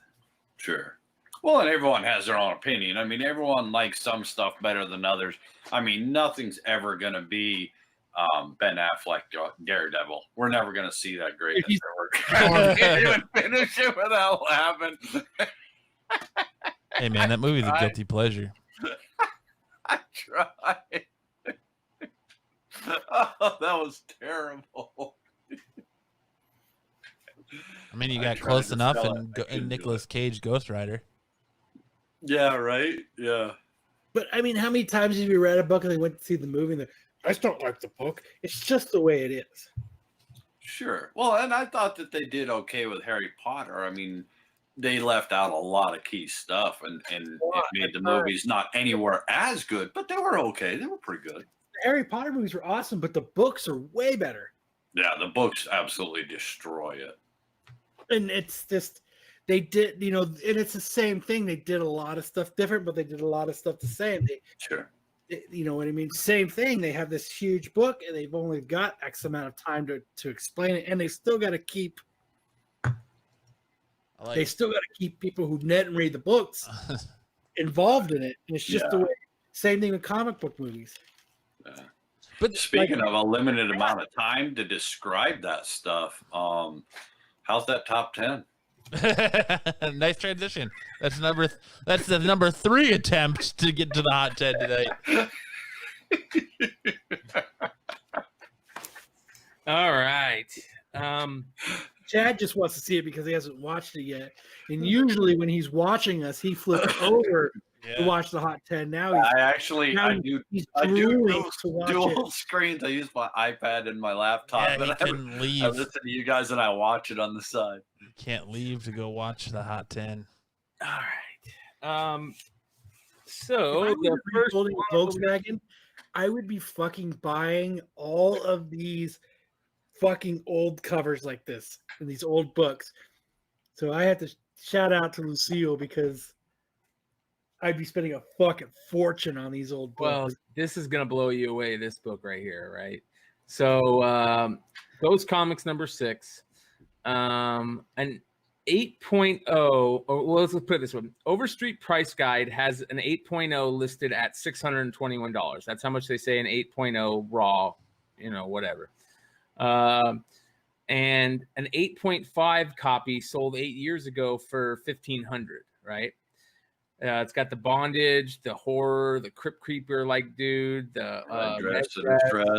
Yeah, all the stuff. Well, an 8.0 copy, which isn't even the highest on census, sold this week for $15,600. Jeez. So over 8 years, if you would have bought an 8.0, you would have 100% on your 1,000%, right? So 15. So it went from 1,500 to 15,000 in 8 years. Wow. Yeah, that's amazing. Yeah. So what is going on with? Is he like trying to? Is he gonna shoot him and put some arm stink in his way like a skunk? Like what's he doing in the corner up there? That does not even it. And he's like in a. Oh, he's in a grave. Is he in a grave? Yeah. Okay, I see. Yeah. I'll get you with my arm stink. Honorable mention number 2 is It Eats What Feeds It, number 1 from Scout Comics, which is selling about double cover after release. And there's very few online. Scout Comics is doing really good stuff, and they put out small print runs with just really good stories. So shout out to Scout Comics and what they're doing over there. This is one of those books. Have either of you guys read this? I'm really interested in reading it, and I haven't read it yet. I have not. I have not read this. Unfortunately, I'm haven't been reading new issues in many moons. Unfortunately, I need to start again. So busy. Yeah, you and I both. Number 10, Faithless number 2, the polybagged Tula Lotte variant, which is basically porn. Beyond porn, it is super, super, super, super erotic. So much so that they are ordering stores to destroy them. Wow. Yep. I didn't know that. Yep. I've been looking for this run, and I can't find any of them. It's hitting $20 plus right now, and if they're having to destroy it, it could be more. Because it just came out, right? Yeah, it just came out. Yeah, they Brian are. Azzarello. Yep. Which is interesting. It's an Azzarello book, so that book is going to skyrocket. If you have one, hold it, because they are ordering stores to pull it and destroy it. Oh wow, that's so stupid. Wow. Well, book censorship. This is really the time and era we live in again. Like, wow. Yeah. That's sad. Yeah. Number 9 is Venom number 4. This last week was a $15 to $30 raw book. And this week, near mint copies are selling for $40 to $50. That's not the A cover, though. What? It's not the cover. That's a different cover to it. This is, as far as I know, it's the A cover. No way. Well, it doesn't say anything about variant on there. It is the A cover. It's 0411. So this is the A cover. I do not remember. Matt, you have issue 4. That's not what I remember it being. Here you go. So if you look at the cover box right here, you can see 0411. If it was a B cover or a variant, it would say 0421, 0431, that type of thing. I'm gonna have to look now. Yeah. I'm calling shenanigans. No, I'm just playing. I just don't remember 4 looking like that. They're saying this is like the first full appearance of Null. He's on the cover also. So if you're going all in on the Null stuff, this is one that you might want to think I'm about. about to sell my whole Venom run. Yeah. So real quick, we had a question today or this week from Tim, listener Tim, who's not in the chat tonight, by the way, regarding Null. And he asked us, and Brian might be able to tell us, where. So I don't know the answer to this, but I know the question. You know the question? The scorpion, the scorpion spider on his chest? Mm-hmm. Let me look that up. Hard-hitting facts. I got to find those out. Should have went to Grizzle Geek. What's the question? You got to finish the question. So You're leaving the audience hanging, bro. The question is, where does Null get the scorpion Why spider? does Null have the spider symbol? The Yeah. theory, which comes from a Twitter user, reads as follows. Essentially, when our Clintar boy got on Peter, copying the former's general look, he unconsciously shaped the spider symbol to vaguely resemble Null's dragon-like symbol, and that's why it looks so different. Venom writer confirms origin of Venom's iconic white spider symbol. So Donnie Cates confirmed one fan's theory about the secret origin of Venom's Spider. The theory, which comes from, the user also provided images of Spider-Man in his original suit, Spider-Man's symbiote suit, Venom, and Null, the god of the recently introduced spider symbiotes. He says, "Hi, Donnie Cates, can you please tell me if I got it right? Essentially, when our Clintar boy got on Peter, copying the former's general look, he unconsciously shaped the spider symbol to vaguely resemble Null's dragon-like symbol, and that's why it looks different. Did I get it right?" And Donnie Cates said exactly yes. So there you go. Straight from Donnie Cates' mouth. Don't get spiders on your Peter. Yep. I think that's Donnie Cates bullshit. Yeah, I agree. I think it's bullshit. Number 8 this week is Teen Titans number 12, first appearance of Batman Who Laughs. Starting in 2020, around the 9.8s were going for around 300. I need to get that. Then in April, it rose to 350, and then in May, it rose to 400. Then in July, it hit 500, and now they're selling for 550 and 9.8s. Ooh, I have a 9.8 raw copy for sale. There you go. Number 7, Venom number 26. The way Ben writes this is there's too many covers to list, but the A cover is selling well in the $10 to $15 range, and the Dumb Wednesday variant is about the same. 5 years from now, I wonder if anyone will have any idea what that cover is referencing. And he says, for the record, the Venom number 25 second print could have been in this spot as well. So this is an interesting book, and I was kind of did any of you pick this book up and look at it? No. This character is going to be, I think, is real interesting because his appearance. He shows up in the book riding a Green Goblin glider and throwing pumpkin bombs and what appears to be some repurposed War Machine armor. Some repurposed what? War Machine armor. Oh yeah. Yep. Yeah, I wonder if he's from is he from a different realm or quantum universe? We have no idea. He's still kind of a mystery character. But the interesting thing with this is we had that debate that they were pitching his original first appearance and being the Spider-Man Venom free comic book day book. And that book still hasn't come out. So then he makes his first cameo in Venom 25, and then 26 is his first full and cover appearance. Yep. So is that gonna? So anybody who's telling you, and I want to get Brian's opinion. So anyone that says that Spider-Man free comic book day book is his true first appearance is inaccurate. Yeah, I agree. The true first appearance is, in my opinion, this issue 25, the second printing Greg Horn cover. That he's on the cover, and he's in the book. So he's in one of the very last pages of the book, if I remember correctly. But he's also on the cover, so that changes it from a cameo to a first appearance, in my opinion. If that's not the true first appearance, then this definitely is. Well, see, right? I would not go the comic book day one. I would go the other way. I would go 25 as cameo, 26 as full appearance. But he's on the cover. Even though it's a second printing?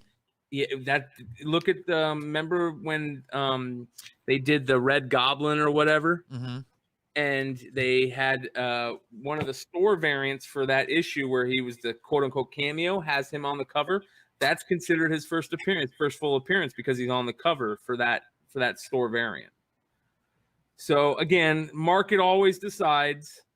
The bottom line, you can think one way all you want, but in all reality, the market will decide what is first appearance and what is not. And it could change. Like, for example, a lot of people don't realize this, but Hulk 180 for the longest time was considered Wolverine's first appearance. Yeah. And then some shenanigans were had in the industry, and there's a lot of rumors, about what happened when and what but that got changed over time because people started saying, no, he's on the cover here, so we're gonna go with this one, and it can change. It can change, but right now the market is deciding on what is a first appearance and what isn't. See, and I knew I should have went and picked a couple more copies of this book up because I had a feeling it was gonna hit, but I didn't. Yeah. I just picked up the one. I really like the horn cover. I really like it. I'll be picking them up at work tomorrow because I've been holding them. I even opened it and perused it. I was like, I don't know what to think about this, but I'll be picking them up at work tomorrow. Yeah, I was picking what up? This book. Put one aside for me, my friend. I was kind of shocked when you see him. He bursts through the window in a glider, throwing pumpkin bombs and some old War Machine armor. It's like, what's going on? I want to know more. $3.99. Number 6, Inhumans is back again on the list. I think it's like the third week in a row. This is the first appearance of Yelena Belova, and there's a little controversy right now with this because people are saying, "Oh, this isn't her first. This is a cameo because CGC puts on the notation that face is not shown." But if you read the book, her face is shown. You can see her green eyes. She has red lips. You can see her face, and it's definitely a full appearance is what most people are saying. Again, the market is changing what CGC is saying. So this book is shooting up. 9.8s were pushing 300 last week, and now they're pushing 400. So, yeah, again, the market deciding. So like that new Venom book, I think 25 actually. People are getting it graded real quick. And so I think same thing with that new Thor book. And they're not putting any type of notation for it, of it being anything. And they say, and I was reading and I was looking at, and I guess CBCS is already saying, yes, it's this. But CGC is waiting. Do you think that's, what are they trying to wait for? What do you think they're trying to determine? Like maybe to determine for the market to decide. Put it in the, like I said, I hate to keep throwing that back out there, but let the market put it in the market's hands and what they think. I think better for CBCS to be like, yes, this is it. Or so what happens if CGC decides it's different because of the market, and now CBCS has one thing and CGC has another thing? Like what do we as consumers do, and people who sell? You get it graded wherever. If you really care that much about it, then you get it graded with the company that you agree with, right? Well, I think when the Venom book, it's an oddity because if we don't have coronavirus, if that didn't screw up distribution, you would have had the free comic book day Venom Spider-Man book first, which would have been Virus's first appearance, and then you won't have this issue. So I wonder if they're waiting for that to come out, and then they're going to sort out true first appearance by original release date, or do you go true first appearance by current release date because of the virus? What do you do? What do you take into effect? How does it go? Because I think the fans will throw a complete fit if that happens. Because if you go by date it's printed, that free comic book day would be the first appearance. No, again, he's on the cover of 25 and he's in the book. So but that would have made comic book day means nothing. Even if 26 never comes out, free comic book day means nothing because 25 came out. But I'm saying day before. But I'm saying if they go by original release date. Even with original release date, 25 came out before original release date of free comic book. No, because if it was original release date, I'm pretty sure the free comic book day book would have come out before 25 because that was the big thing. Is that was going to be his first appearance. No, I think you're misunderstanding. Everybody was saying his first full appearance was going to be in 26, and that's why the free comic book day shot up because it was supposed to come out before 26. Yeah. But I could be wrong, but I'm almost positive that's what it is. But anyways, this next book is my favorite book on the list, and that's Usagi no Tempo #1. Albedo #2 is just way too high in price range. That's a $10,000 to $15,000 book. It's up pocket change. Yeah, that's up there. That it's like Turtles. That was back when I was growing up. I remember seeing Albedo #2 thinking, oh man, if that's my grail, if I can ever find that book, and because I'm a big Usagi guy, he was always my favorite character in Turtles. Even though I wasn't a huge Turtles fan, Usagi Yojimbo was always my favorite character. Him and Metalhead. And you've got those, man. I know you got those. Yeah, and I remember going out and looking for those and 5,000. And I tell a story a lot about Stan Sakai. Stan Sakai is such a nice dude, and if you go up and talk to him at a show and ask him to sign a book, and you talk to him and you tell him how much you love his character, nine times out of 10 he'll do a free sketch on it. I have this book, multiple Usagi books that he did a cool little Usagi sketch on it and signed it, and he had a great conversation with me, and he's just a real cool dude that really deserves to finally get hopefully a payday out of this, bigger than he got when he joined the Turtles Club. Yeah, but I'm surprised that it didn't hit before this. I've been waiting for years for people to go, oh, look at this, Usagi character is great. For years I've been wondering why it didn't hit. So I'm super happy that it's finally people are starting to recognize. So the reason why this is so hot is because Netflix came out and said they're doing a Usagi series, and pretty sure it's going to be animated, obviously. But we're not 100% sure if it's going to be Usagi himself or if it's going to be Usagi's. At one point in the comic, they did a time jump, and Usagi takes place in feudal Japan, but they did a time jump where it's in the future in space, and it's Usagi's relative. So there's still talk that it could be that relative, but either way, I'm stoked just to see, some Usagi universe stuff get out there. Very cool. And if they did this live action, there's only there's a Netflix show coming. No, but it's animated. Yeah, but if they did live action, you got to go Nick Cage for Usagi. Yeah, that's the only one that can, or maybe Ben Affleck. Ben Affleck or Nick Cage. That's the only real deal there, folks. That's.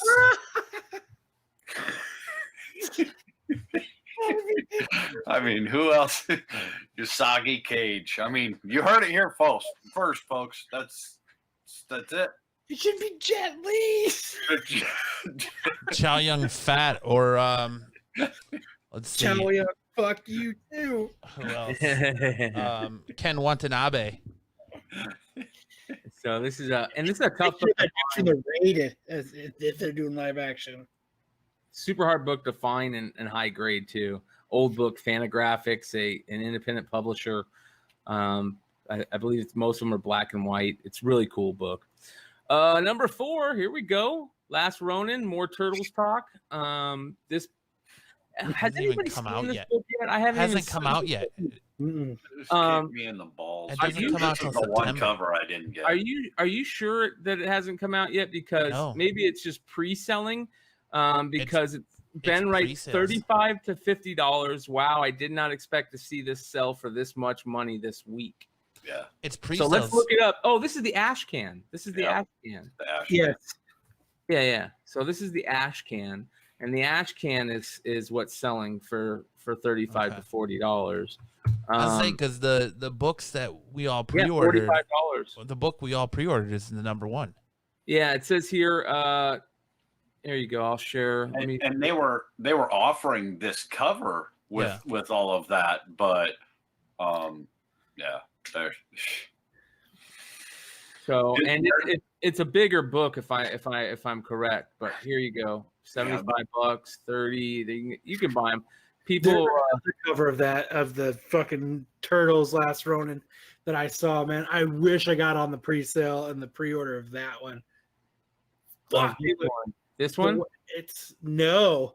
Look at this one. That one's bad too. But the other one is like, it's kind of like that, but it's a little bit different. But he's like crouched down and like the ghosts of the other turtles are behind. It's a really cool fucking.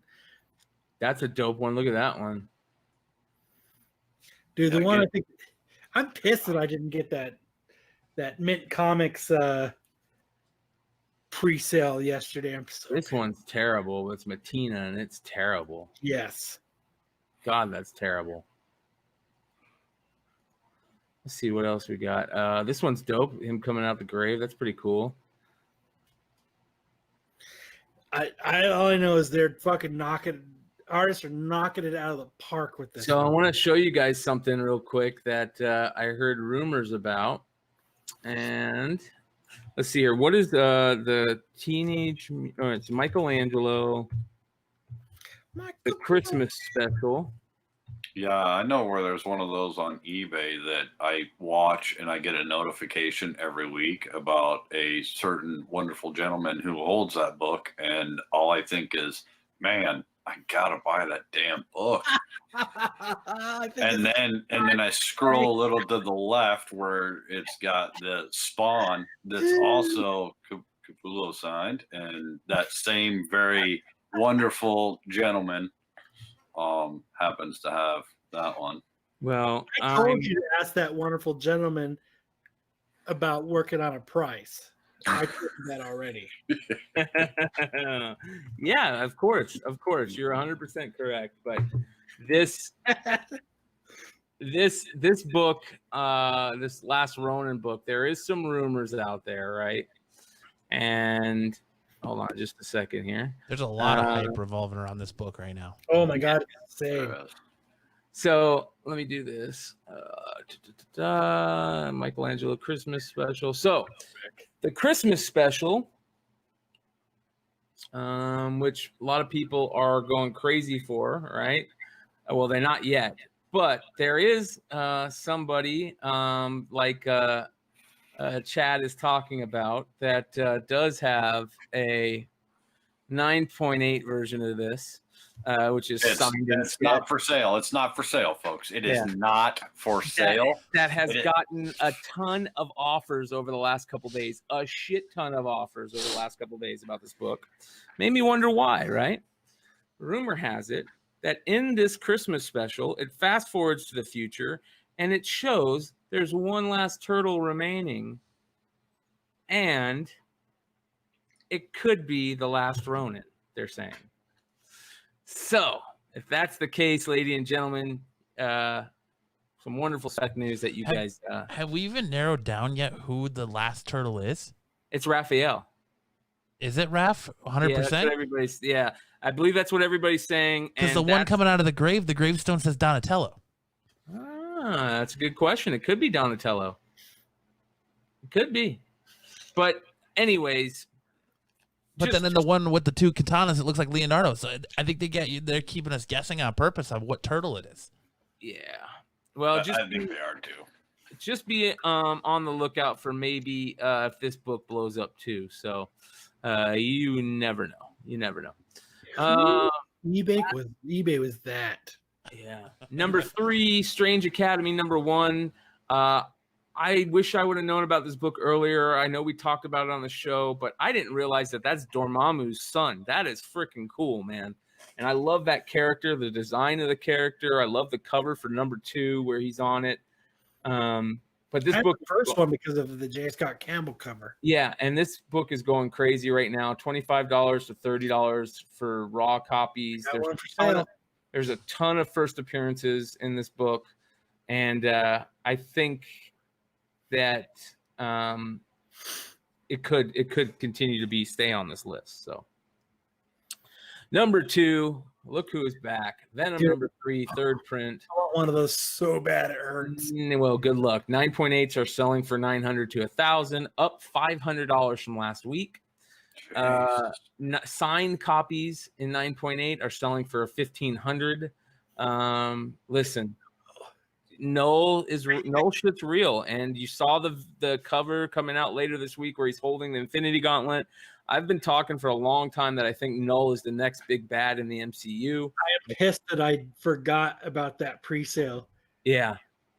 The hype around him is so much. If it goes the route of a normal Marvel event and it fucking fizzles out, so many people are gonna be pissed.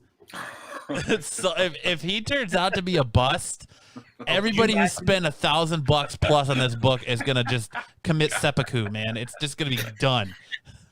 Could you imagine if Johnny Cage just is trolling everybody and in 3 issues later somebody just kills him and it's all over? He comes to Earth and like Dylan Brock just beats the living fuck out of him and it's over. Psych. Yeah. Just kidding. Yeah. Like Dylan Brock. 8.5 just so I could keep it semi-realistic for myself. Like I was Dylan. like, I just want this cover. Dylan Brock. I think it's an takes ugly over cover. a symbiote and just beats the fuck out of him, and it's game I think over. it's cool as fuck, man. He's sitting there fucking like battle style, fucking I'm a badass. He looks cheesy though. He's got the big chest with the really bony arms and legs, and his face looks really terrible. Looks like he was in the waiting room next to freaking Beetlejuice, and he got his Yes. head shrunk. Yes. Weird, man. Number one this on week, the hype train. I There think you he go, looks better Dad. in Wrath than Wrath than your Spider Woman crush is at number 1 this week, and this Jenny Frison cover is beautiful other than her face. There's something wrong with her face.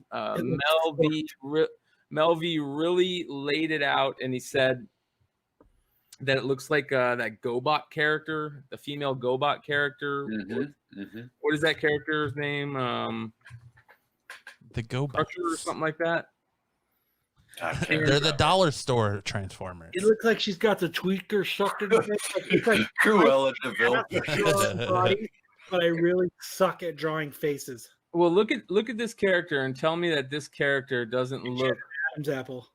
This character looks just like how she looks. Here we go. It does. Right? GoBots, I mean, the Kmart of Transformers. yeah. Damn. So That's so But- good. this Jenny Frison book is it's beautiful from the chin down. I love how it almost looks like body paint on her. It looks like body paint, and the flowing energy, the yellow energy, and the red, and everything is beautiful. It's almost got that John Tyler Christopher negative variant feel. This to it, it looks awesome.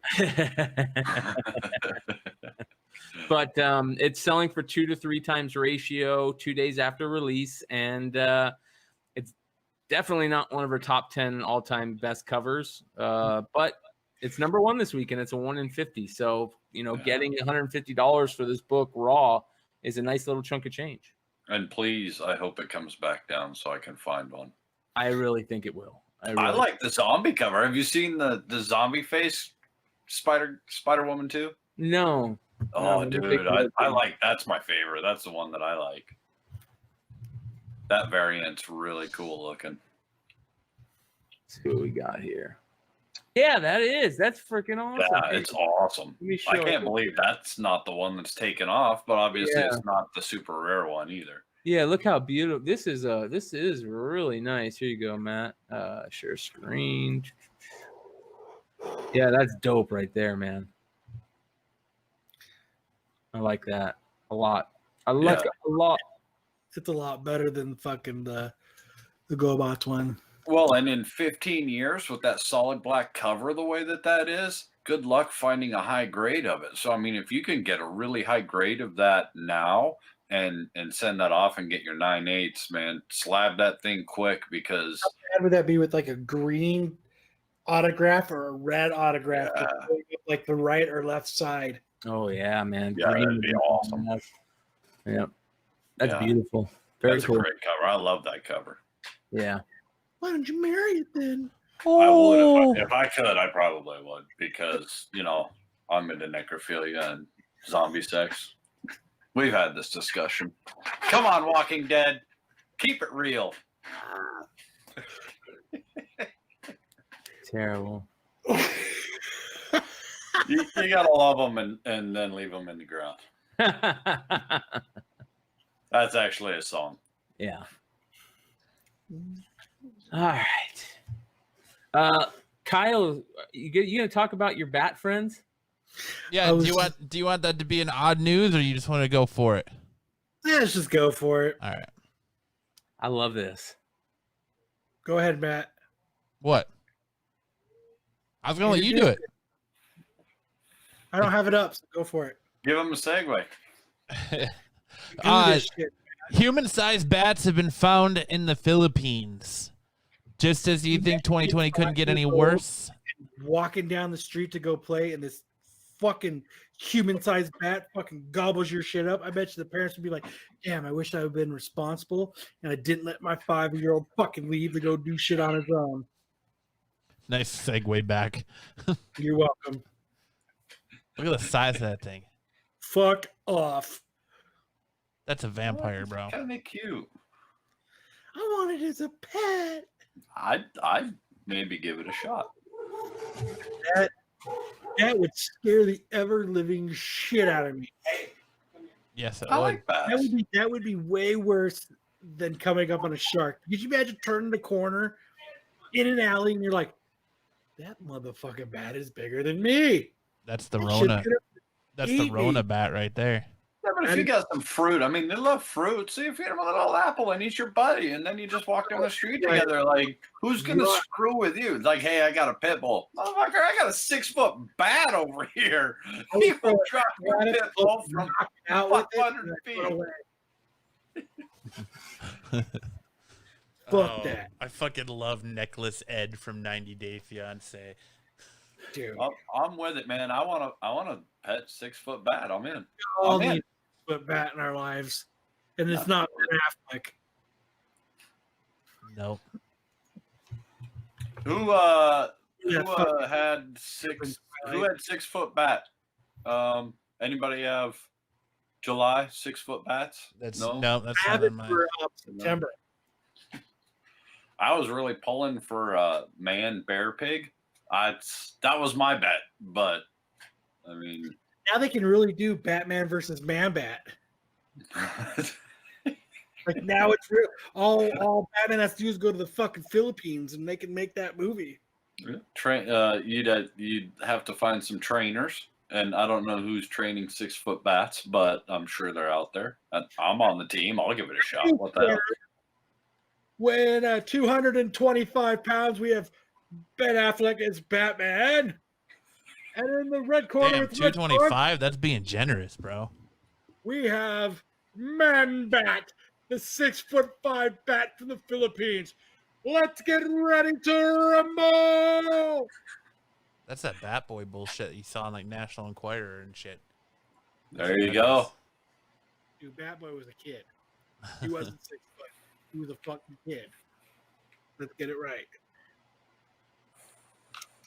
I just think that was fucking insane. Fuck off with your 6-foot bat chilling in the Philippines. There's no way anyone there is cool with that. That's a bunch of bullshit. How do you get? Is this? I mean, what kind of info do we have here? Is this the three-eyed fish from Simpsons? Is there one 6-foot bat? Is there a whole family? Is this a new breed? What's the premise here on nuclear? It's real. Mutated It's the bat. It's the bat that started Corona. The misconception is that dude didn't eat that bat. He turned the corner of that bat, knocked him the fuck out, and he just got up and he had a scratch and he got coronavirus. Yeah, It all started with the spit on him. He turned the corner of that bat. It all started the droplet cough. That bat fucking deboed him, and he fucking got spit on. Walking, right? And they Demoed him. shoulders. That bat turned around with motherfucker. He demoed Yeah, him a and fucking spit on motherfucker his deboed him. He took his gold chain and left. And that motherfucker woke up big mad and had coronavirus. Big mad because he got knocked out by a bat and has coronavirus. Yep. Knocked out by a bat and hocked a loogie on him. Fucking Boom. Deboed him. The Rona. Yep. You're done. COVID, bitch. Yep. That's pretty much how it happened. You heard it here first. Come here for the facts. Important facts. Can't wait to see that headline. You can't even duck that punch because, you know, under the whole arm is the rest of the wing. So as he's just flailing you with that punch coming around, I mean, he's going to catch you with the whole wing. You're not. There's no duck, dive, dodge. You can duck it pretty good in the daylight. They don't see well. If you can dodge a wrench, see, you can the dodge guy, a ball. The guy did eat a bat, but that was the payback. It was that bat's cousin, so he deboed him, and he was like, he's like, eat my family now, bitch, and spit on him, and fucking away it went. Fucking clean your cock, deboed, son. Oh, that's great.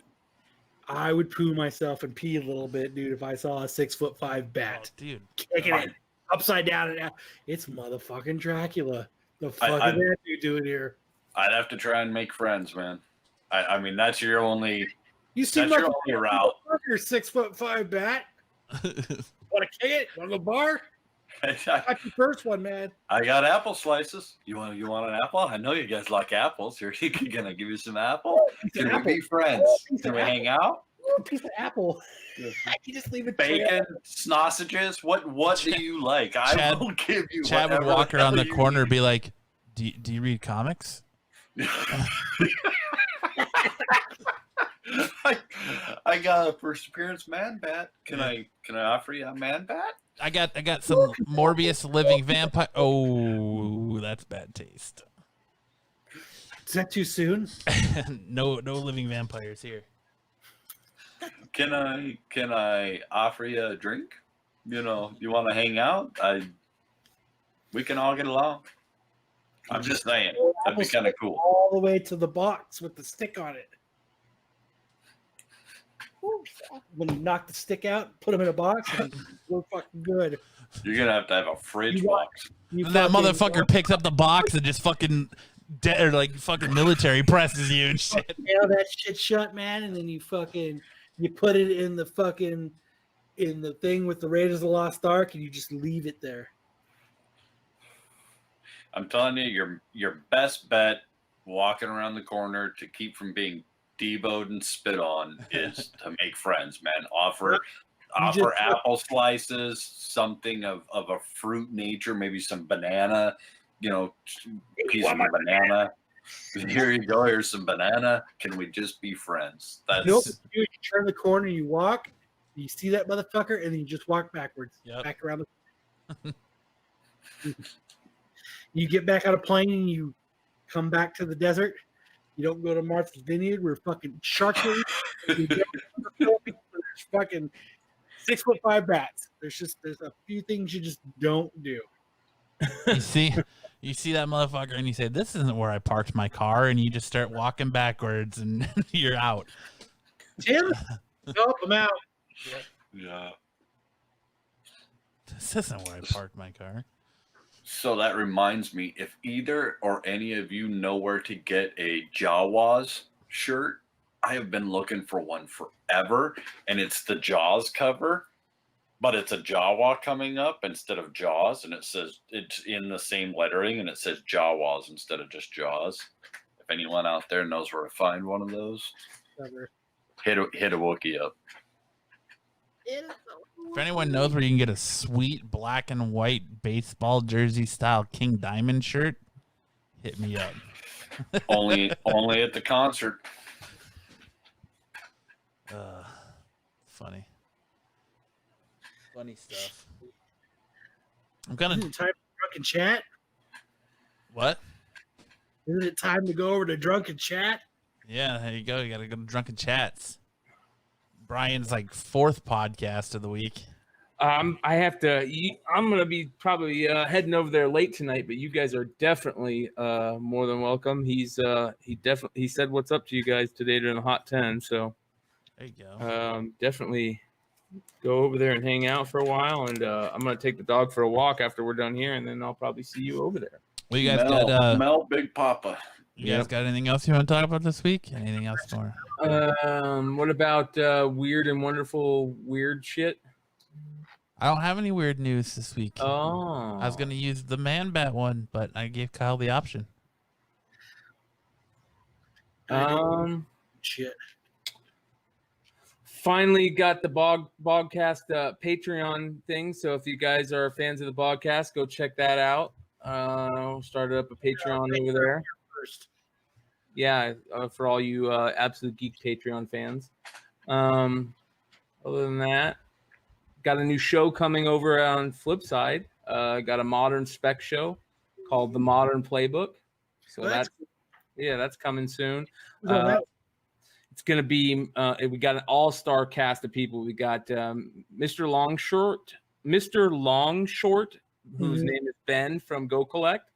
Mercanaut, which I couldn't believe we got Mercanaut, however you say it. I couldn't believe we got him to decide to do the show.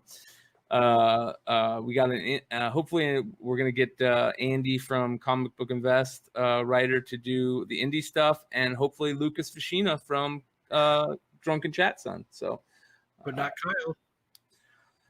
Trust me, you don't want to be part of another podcast, man. It's tough. It's tough juggling them all. I'm not part of it, so. Well, yeah, you're already part of 15 of them. Yeah, I'm backing out as many of them as possible, man. Too much work. It is a lot of work, but it's so much fun. Yeah. It's fun. Well, I hope everyone jumps over to the Drunken Chat. Let's. Did anyone get anything this week? Where's your Wookiees cookies, man? We can't end this without any Wookiees cookies. Anybody got anything? I did. I got a lot of stuff. Wookiees cookies this week. I got my Excalibur books because I was drunk on the Drunken Chat. I got those a few days ago. I got Excalibur 1, 2, and 3. Not the original, the new volume. We were talking about in the Drunken Chat a couple weeks ago. The ones from 2006. Yeah. I got those ones. Why didn't you tell me? I'd have just sent you back a copy of the 10 that I have of yours. I'd have literally just gave you one of the 15 that I have. Like, if you're looking for an Excalibur 1, hit me up. I will sell you a great condition Excalibur 1, as I have literally I got 1, 2, 15 3 of them. $4.99. So I think I've got 15 or 20 of number 1 and probably 6 or 8 of number 2, probably another 5 of number 3. Have you guys started reading the Joker War stuff yet? no, Like the new Nightwing? I haven't even been to the comic book stores in weeks. Have you been reading it, Matt? Yeah. I don't Is want it? How is that? Is that pretty good or? Well, I mean, it's just starting. The last issue of Batman kind of kicked it off, and there's been some interesting developments in Nightwing where he's now part of. Well, spoiler alert! Fuck it. He's now part of the Joker's family. That's stupid. Been Jokerized because they took him over using a crystal that the Court of Owls was trying to use to turn him into a Talon and erase his memory. So yeah, didn't they spec some sort of King Robin or something like that, and some little okay. You have the return of the Barry Allen Flash, the actual DC Barry Allen Flash in Dark Knight Death Metal 2. And then you got Turtles 106 came out this week with a new character in it. So first appearance in that book. That's that albino baby. Nope, turtle? it's like some kind of eel creature. So An eel. Yeah. I picked it up, but I haven't read it yet. He's on the I very picked up last two page. of these based on some spec by. Is that the eel character? Yeah. I'm gonna pass on the eel character. So this is Outlawed #1, the 1 in 50, and not a lot of people know about this book. Went under the radar, and of course, the 1 in 50, not a lot of people will know about that because there's so little of these ordered. But this is a series that includes obviously Miles, Ironheart, and Kamala Khan, and there they are on the cover. And the spec, a lot of people think the spec on this is you've got those three characters who are just blowing up, and you also have there's something about when covers will have chicks blowing bubbles from bubble gum. It just, they sell well, and obviously there's Riri doing just that. So Kamala Khan, Miles, and Riri. This is a 1 in 50. You can still find them for ratio on eBay, and might be worth looking into. Then I picked up this bad boy, and Chad will like this. This is the 1 in 1,000 retailer 2009 diamond exclusive retailer variant. And it is in Star Wars Invasion #0. The Yuzon Vong have arrived. Super tough book to find. Yes, it is. So I got one of those. Nice. That's a good pickup. Yeah, I like it. Ishtavan is asking, is anyone get Snake Eyes by Liefeld? I did. I bought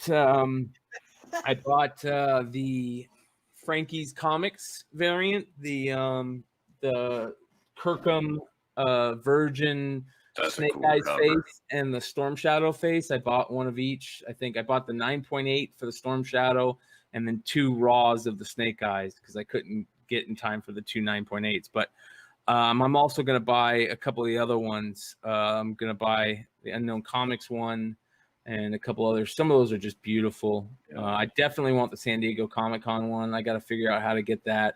If anybody knows how to get that, let me know. So you probably got to do it through Comic-Con at home. Yeah.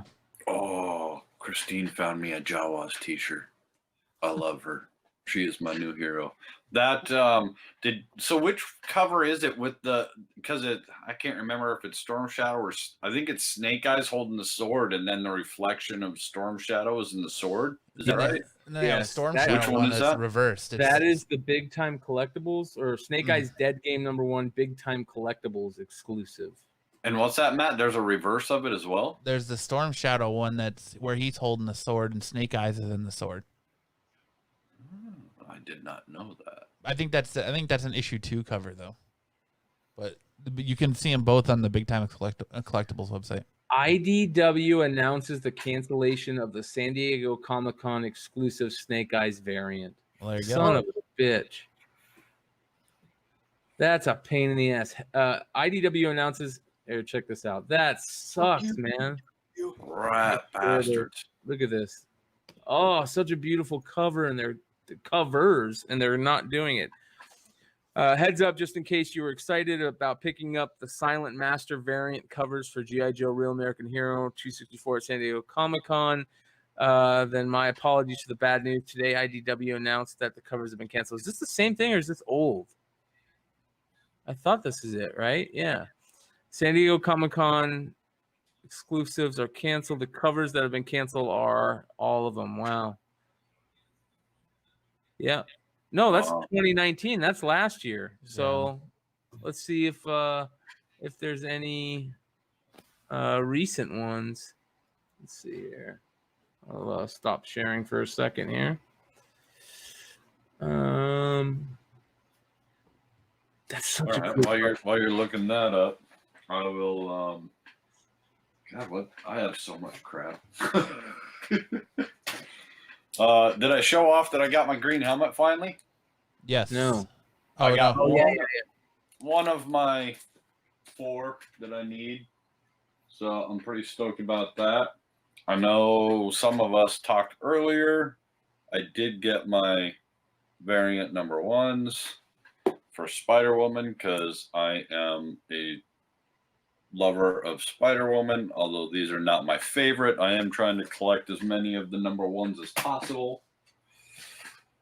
And then, I got a stack again because, I'm addicted. I got, I found a full set of 4 of the Star Wars Jedi Quest. Jesse last night on his show had so many Star Wars comics for sale. It was insane. I didn't see it, and I'm kind of glad. I'm still waiting from my my last shipment from Jesse. I bought like 10 books off of them, and they haven't come in yet. But they're on their way. It was great. There was so many books. People were just gobbling them up. Yeah. It's if you can buy Star Wars, you should, just because that's good stuff, man. Star Wars books. Actually, I sold Star Wars books. We had a Star Wars Reads free preview. Such a good book. I got my 38. As you can see, I too have been buying the Star Wars. I got a 46. And this run's getting kind of hard. It's starting to get a little harder to find any of the Star Wars books. They're, man, like you said, people they're gobbling them up. People aren't totally stupid. They're jumping on it. $2 and $3 a book too. Yeah, they're, and that's mostly what I'm finding. But I'll tell you what I did, and maybe some of you don't know it, but you should be paying attention as we're getting into that time of year again. Christmas time?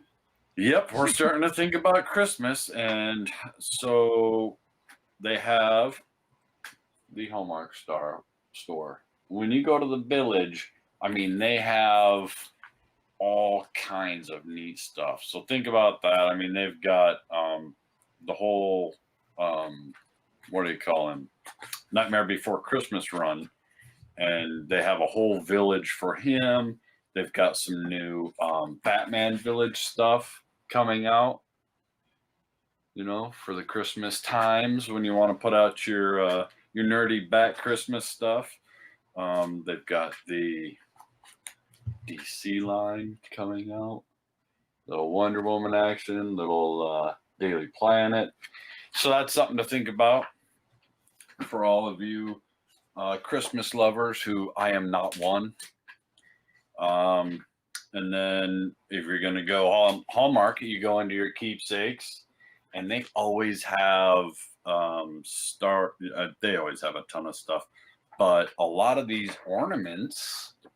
Did I just Star Wars ornaments fucking black out? Because we were just talking comics, and all of a sudden we're talking ornaments, and Chad's showing off catalogs. Look at that. Look at that. That's for your tree, folks. You can have nerd all year round. Speaking of Christmas, join us next week when we have a special guest, Flick from A Christmas Story. Scotty Schwartz is going to be joining us for an interview. Along with Travis from Comic Exposure will be joining us. You saw their ad for their podcast at the beginning of our show. So go check out Comic Exposure. There's some more Wookiees cookies. Kyle's all set to talk porn next week with Scotty. Who doesn't like to talk about porn? Here is some more Darth Maul goodness. Darth balls. I have 2 more in that bag. Bong.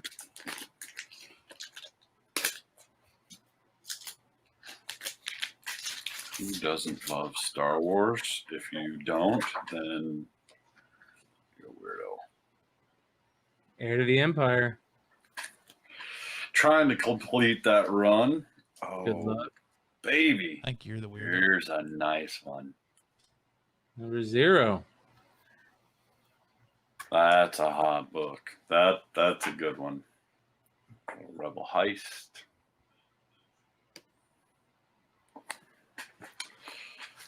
That's that starts scratching the surface of some of the books that I've been buying. I have too many. Well, anybody got anything else you want to talk about this week, or no? Not that I can think of. No, I think it was We learned a lot today. We did. We It learned was a an lot. educational We learned a show. lot about sharks. We learned a lot about milk. We learned a Now lot I about. know that I'm gonna go in the ocean again. All I'm gonna do is We learned a lot about cheese. doing business deals in the men's room. The hot 10. Man bats deboing people. It's just an educational show all the way around. But, Gotta keep it real. Absolutely. Guys, if you had a great time tonight and this is your first time finding this podcast, please make sure to hit that like and subscribe button. Please make sure to turn those notification bells on. Be like that man bat, debo that bell, and so you get notifications on when we go live. What? Debo that bell so with notification when we go live every Friday night, 7:30 p.m. Mountain Standard Time. Yeah, you don't like Debo that bell? Debo that bell? Oh no, it's good. It was corny as fuck, I know. But yeah, if this is your first time finding us on Monday, playback on Monday, please make sure to hit that download button, subscribe, leave us reviews. It goes a long way to helping in those podcast standings. Once again, make sure to check out Comic Exposure. Thanks to Travis from Comic Exposure for sending us in his ad for his show. Shout out to our awesome guest. He was cool, dude. Yeah, shout out. Shout out to Dave Bigelow for joining us tonight to talk everything Jaws and his check out his project coming out. Support him. Hell yeah, support him 100%. He was a 5-year-old left to wander his own on Martha's Vineyard. Support that man. Sure, man. He's fucking gangster. Remember to join us next week for our interesting conversation with Scotty Schwartz to talk everything A Christmas Story, porn, and probably so much more. What else? Make sure to subscribe to Brian's other podcast, The Bogcast. 150 subscribers away from 1,000, so we could use all the help we could get. There you go. Subscribe to The Bogcast. Subscribe to Tales from the Flip Side. Subscribe to The Hot 10. Subscribe to Ripping Packs with the Wax Max or whatever other fucking shows you're on. Subscribe to them all. Subscribe to them all. Make sure to show some love to Grizzle Geek, who's nice enough to show us love every Friday night before our show goes live. And also, if you need something to do Saturday night, check out Couch Crunchers, where this week they're reviewing Hamilton. So if you want to shit all over Hamilton, go. All right, Hamilton. Woohoo! Go check out them tomorrow night. So for this week's episode of the Absolute Geek Podcast, I am Matt. I'm Kyle. Brian. I'm the Wookiee. And we'll see you guys next time.